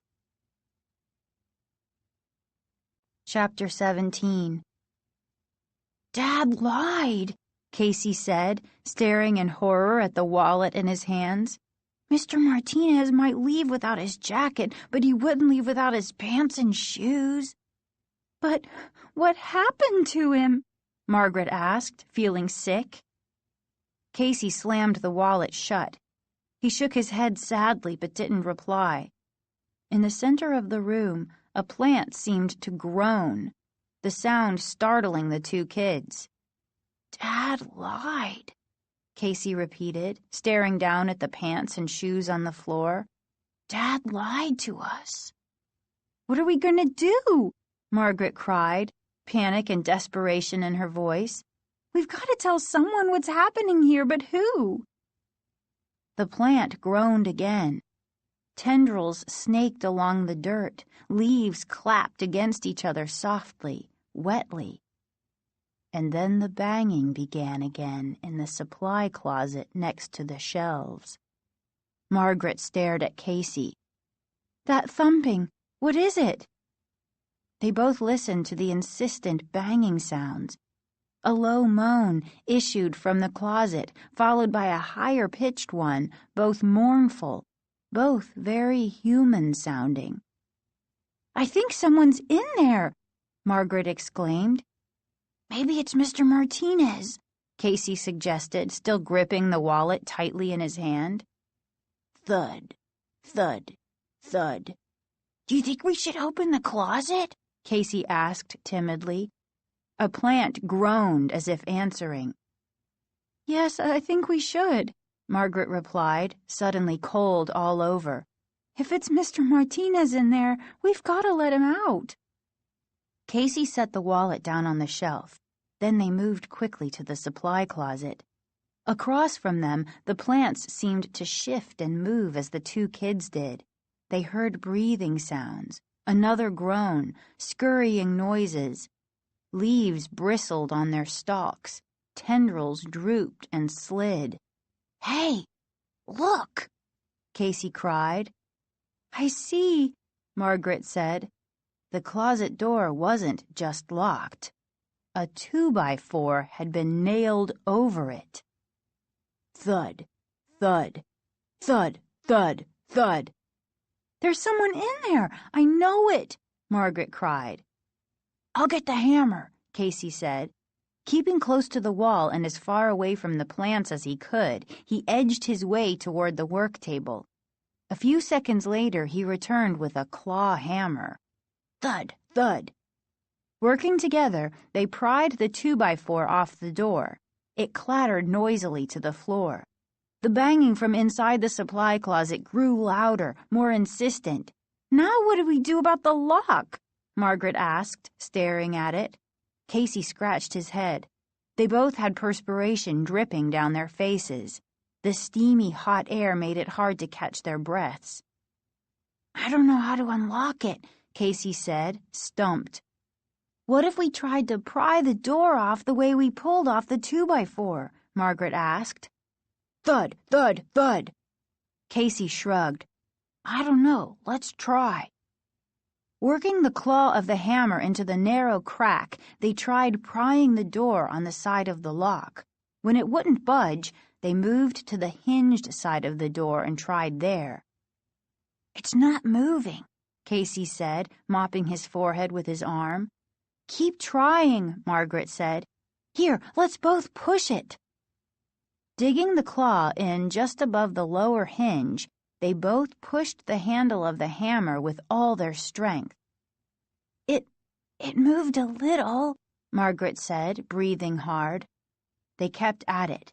The wet wood began to crack. They both pushed against the hammer, wedging the claw into the crack. Finally, with a loud ripping sound, they managed to pull the door off. "Huh?" Casey dropped the hammer.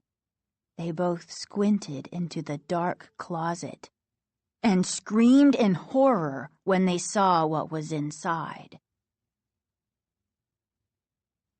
Chapter 18. "Look!" Margaret cried, her heart thudding. She suddenly felt dizzy. She gripped the side of the closet to steady herself. "I don't believe this," Casey said quietly, his voice trembling as he stared into the long, narrow supply closet. They both gaped at the weird plants that filled the closet. Were they plants? Under the dim ceiling bulb, they bent and writhed, groaning, breathing, sighing. Branches shook, leaves shimmered and moved. Tall plants leaned forward as if reaching out to Margaret and Casey. "Look at that one!" Casey cried, taking a step back, stumbling into Margaret. "It has an arm!" "Oh!"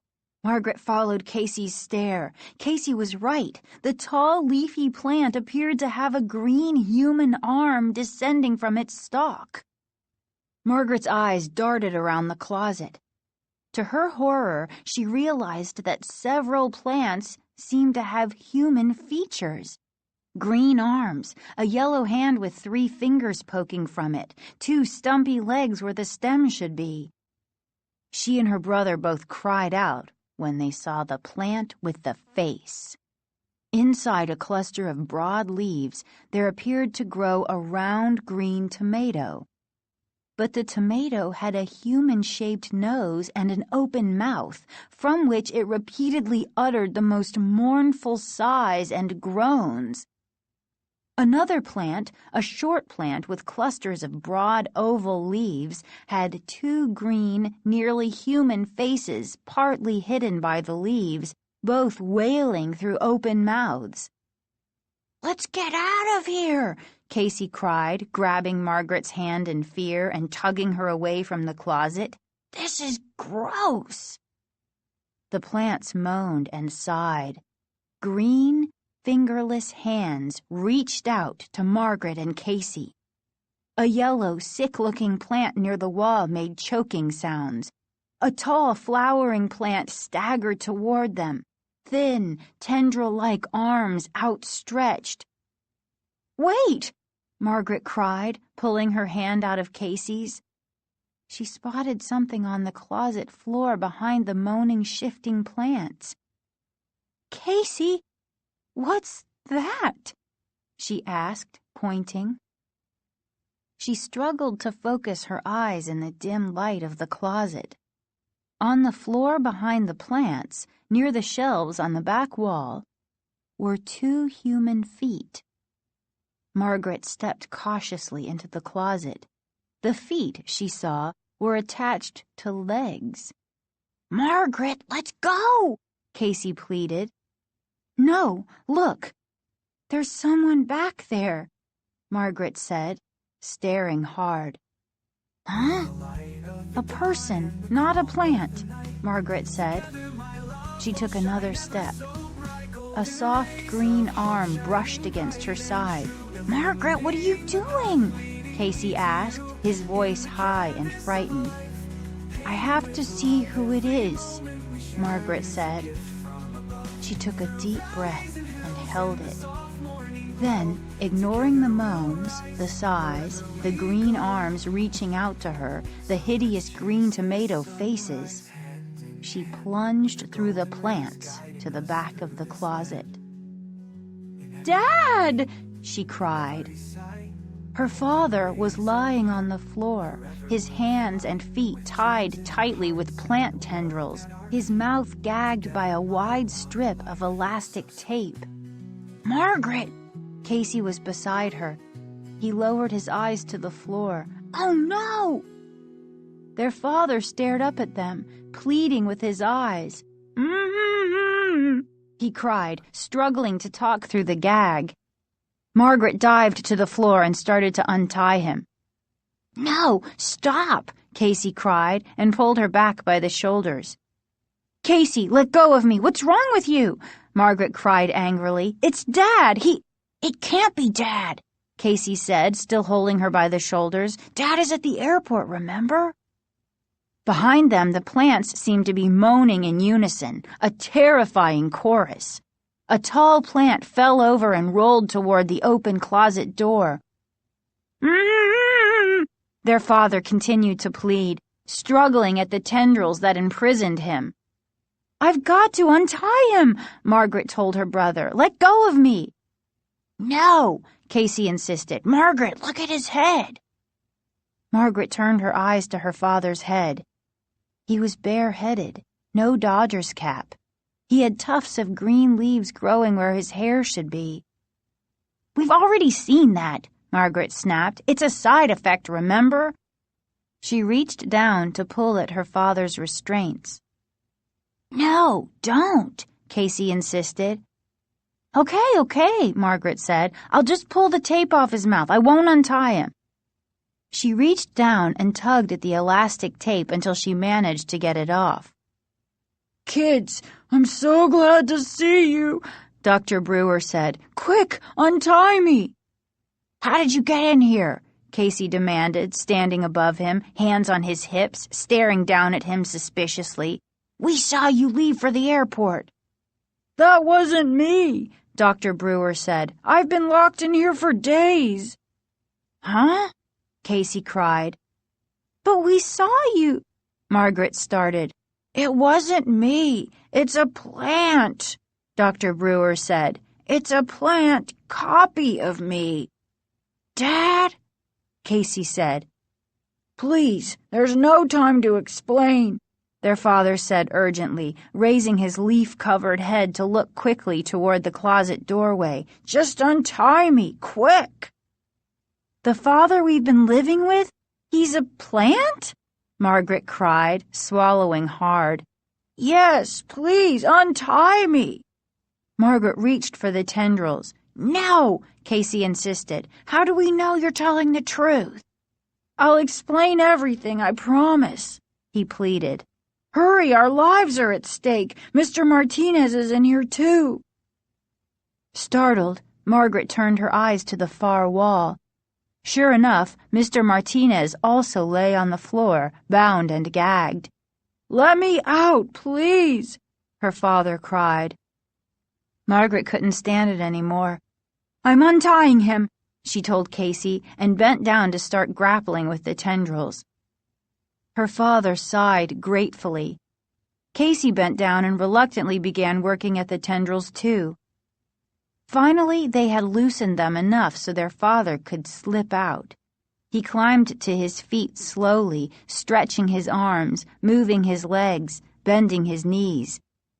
"Man, that feels good," he said, giving Margaret and Casey a grim smile. Dad, should we untie Mr. Martinez? Margaret asked. But without warning, Dr. Brewer pushed past the two kids and made his way out of the closet. Dad, whoa, where are you going? Margaret called. You said you'd explain everything, Casey insisted.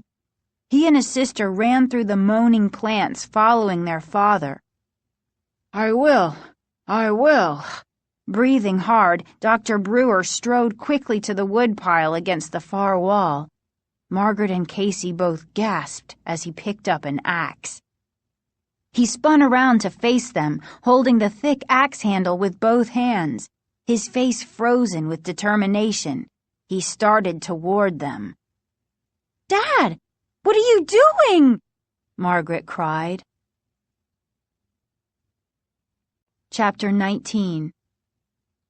Swinging the axe onto his shoulder, Dr. Brewer advanced on Margaret and Casey. He groaned from the effort of raising the heavy tool, his face reddening, his eyes wide, excited. Dad, please! Margaret cried, gripping Casey's shoulder, backing up toward the jungle of plants in the center of the room. What are you doing? She repeated. He's not our real father, Casey cried. I told you we shouldn't untie him. He is our real father, Margaret insisted. I know he is. She turned her eyes to her father, looking for an answer. But he stared back at them, his face filled with confusion and menace, the axe in his hands gleaming under the bright ceiling lights. Dad, answer us, Margaret demanded. Answer us. Before Dr. Brewer could reply, they heard loud, rapid footsteps clumping down the basement steps. All three of them turned to the doorway of the plant room to see an alarmed-looking Dr. Brewer enter. He grabbed the bill of his Dodgers cap as he strode angrily toward the two kids. What are you two doing down here? He cried. You promised me. Here's your mother. Don't you want to... Mrs. Brewer appeared at his side. She started to call out a greeting but stopped, freezing in horror when she saw the confusing scene. No! She screamed, seeing the other Dr. Brewer, the capless Dr. Brewer, holding an axe in front of him with both hands. No! Her face filled with horror. She turned to the Dr. Brewer that had just brought her home. He glared accusingly at Margaret and Casey. What have you done? You let him escape? He's our dad, Margaret said in a tiny little voice she barely recognized. I'm your dad, the Dr. Brewer at the doorway bellowed. Not him. He's not your dad. He's not even human. He's a plant. Margaret and Casey both gasped and drew back in terror. You're the plant, the bare-headed Dr. Brewer accused, raising the axe. He's dangerous, the other Dr. Brewer exclaimed. How could you have let him out? Caught in the middle, Margaret and Casey stared from one father to the other. Who was their real father? Chapter 20. That's not your father, Dr. Brewer with the Dodgers cap cried again, moving into the room. He's a copy, a plant copy, one of my experiments that went wrong. I locked him in the supply closet because he's dangerous. You're the copy, the other Dr. Brewer accused and raised the axe again. Margaret and Casey stood motionless, exchanging terrified glances. Kids, what have you done? Mrs. Brewer cried, her hands pressed against her cheeks, her eyes wide with disbelief. What have we done? Margaret asked her brother in a low voice. Staring wide-eyed from one man to the other, Casey seemed too frightened to reply. I don't know what to do, Casey managed to whisper. What can we do? Margaret wondered silently, realizing that her entire body was trembling. He has to be destroyed, the axe-wielding Dr. Brewer shouted, staring at his look-alike across the room. Beside them, plants quivered and shook, sighing loudly. Tendrils slithered across the dirt. Leaves shimmered and whispered. "Put down the axe. You're not fooling anyone," the other Dr. Brewer said.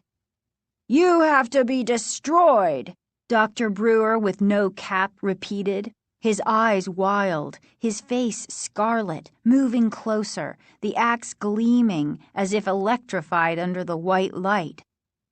Dad would never act like this, Margaret realized. Casey and I were idiots. We let him out of the closet, and now he's going to kill our real dad and Mom. And then us. What can I do? She wondered, trying to think clearly even though her mind was whirring wildly out of control. What can I do? Uttering a desperate cry of protest, Margaret leaped forward and grabbed the axe from the imposter's hands. He gaped in surprise as she steadied her grip on the handle. It was heavier than she'd imagined. "Get back!" she screamed. "Get back! Now!" "Margaret, wait!" her mother cried, still too frightened to move from the doorway. The capless Dr. Brewer reached for the axe. "Give it back to me! You don't know what you're doing!" he pleaded and made a wild grab for it. Margaret pulled back and swung the axe. "Stay back! Everyone, stay back!" "Thank goodness!" Dr. Brewer with the Dodger's cap exclaimed. "We've got to get him back in the closet. He's very dangerous." He stepped up to Margaret. "Give me the axe." Margaret hesitated. "Give me the axe," he insisted. Margaret turned to her mother. "What should I do?" Mrs. Brewer shrugged helplessly. I don't know." "Princess, don't do it," the capless Dr. Brewer said softly, staring into Margaret's eyes. He called me Princess, Margaret realized. The other one never had. Does this mean that the dad in the closet is my real dad? "Margaret, give me the axe!" The one in the cap made a grab for it. Margaret backed away and swung the axe again. "Get back! Both of you, stay back!" she warned. "I'm warning you," Dr. Brewer in the cap said. "He's dangerous. Listen to me, Margaret." "Get back!" she repeated, desperately trying to decide what to do. Which one is my real dad? Which one? Which one? Which one? Her eyes darting back and forth from one to the other, she saw that each of them had a bandage around his right hand, and it gave her an idea. "Casey, there's a knife on the wall over there," she said, still holding the axe poised. "Get it for me, fast!" Casey obediently hurried to the wall. It took him a short while to find the knife among all the tools hanging there. He reached up on tiptoe to pull it down, then hurried back to Margaret with it. Margaret lowered the axe and took the long-bladed knife from him. "Margaret, give me the axe," the man in the Dodger's cap insisted impatiently. "Margaret, what are you doing?" the man from the supply closet asked, suddenly looking frightened. I have an idea," Margaret said hesitantly. She took a deep breath. Then she stepped over to the man from the supply closet and pushed the knife blade into his arm. Chapter 21. "Ow!" he cried out as the blade cut through the skin. Margaret pulled the knife back, having made a tiny puncture hole. Red blood trickled from the hole. "He's our real dad," she told Casey, sighing with relief. "Here, Dad." She handed him the axe. "Margaret, you're wrong!" the man in the baseball cap cried in alarm. "He's tricked you! He's tricked you!" The capless Dr. Brewer moved quickly. He picked up the axe, took 3 steps forward, pulled the axe back, and swung with all his might. The Dr. Brewer in the cap opened his mouth wide and uttered a hushed cry of alarm.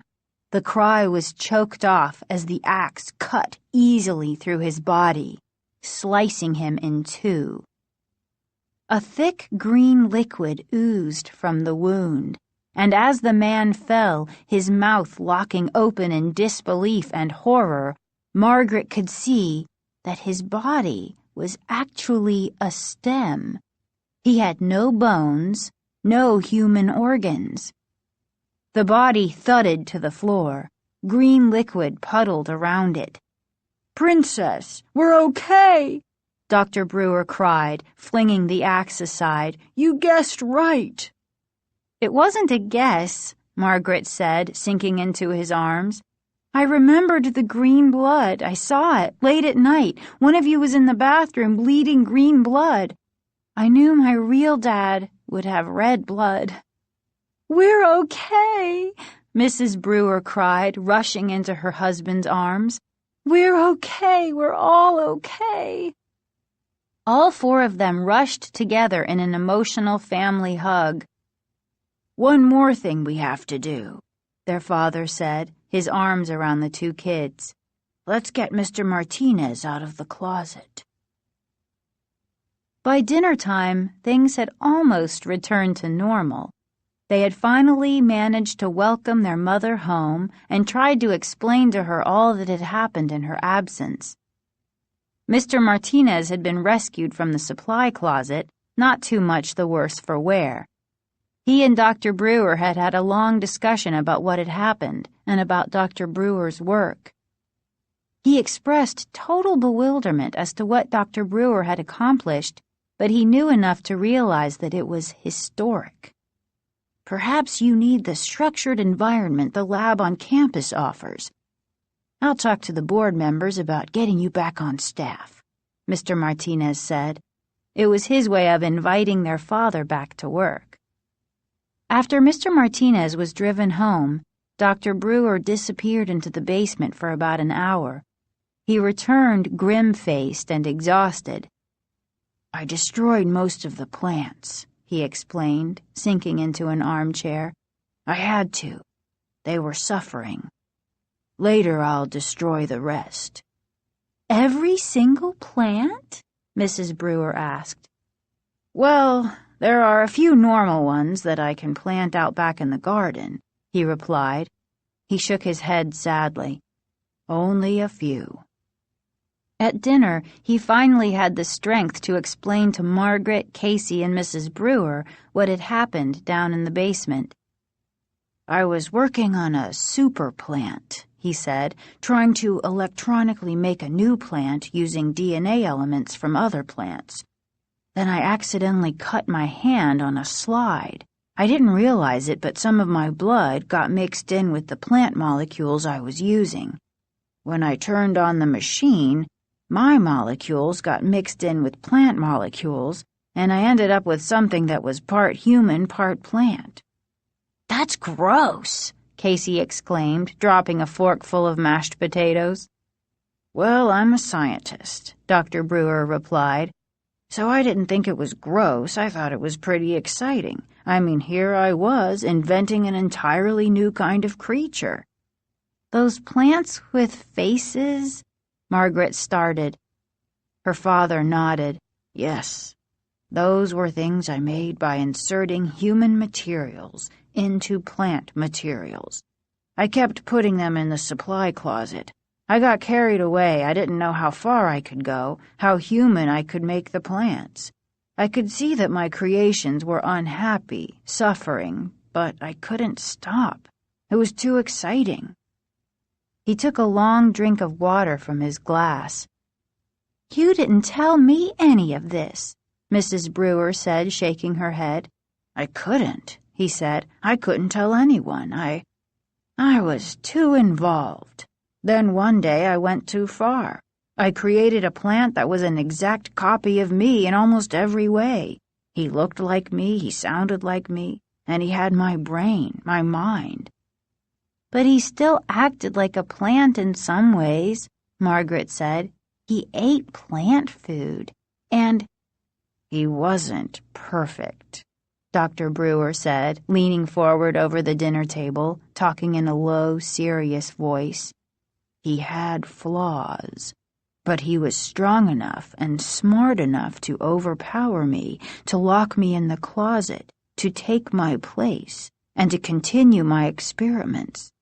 And when Mr. Martinez arrived unexpectedly, he locked him in the closet too, so that his secret would be safe.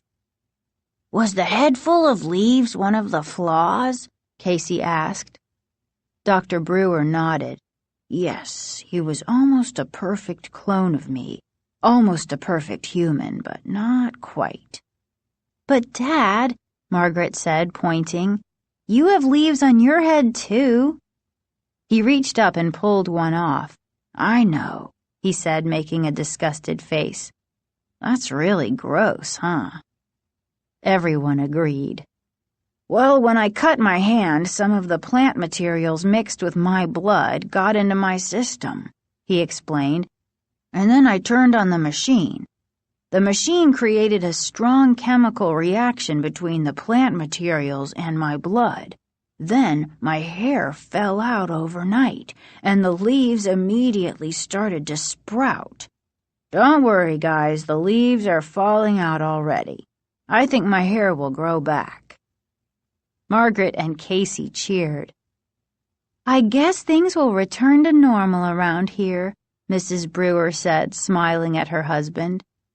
Better than normal, he said, smiling back. If Mr. Martinez convinces the board to give me my job back, I'll clear out the basement and turn it into the best game room you ever saw. Margaret and Casey cheered again. We're all alive and safe, Dr. Brewer said, hugging both kids at once. Thanks to you two. It was the happiest dinner Margaret could remember. After they cleaned up, they all went out for ice cream. It was nearly 10 o'clock when they returned. Dr. Brewer headed for the basement. Hey, where are you going? His wife called suspiciously. I'm just going down to deal with the rest of the plants, Dr. Brewer assured her. I want to make sure that everything is gone, that this horrible chapter in our lives is over. By the end of the week, most of the plants had been destroyed. A giant pile of leaves, roots, and stalks were burned in a bonfire that lasted for hours. A few tiny plants had been transplanted outside. All of the equipment had been dismantled and trucked to the university. On Saturday, all 4 brewers went to select a pool table for the new basement rec room. On Sunday, Margaret found herself standing in back by the garden, staring up at the golden hills. It's so peaceful now, she thought happily. So peaceful here, and so beautiful. The smile faded from her face when she heard the whisper at her feet. Margaret. She looked down to see a small yellow flower nudging her ankle. Margaret, the flower whispered. Help me. Please, help me. I'm your father. Really? I'm your real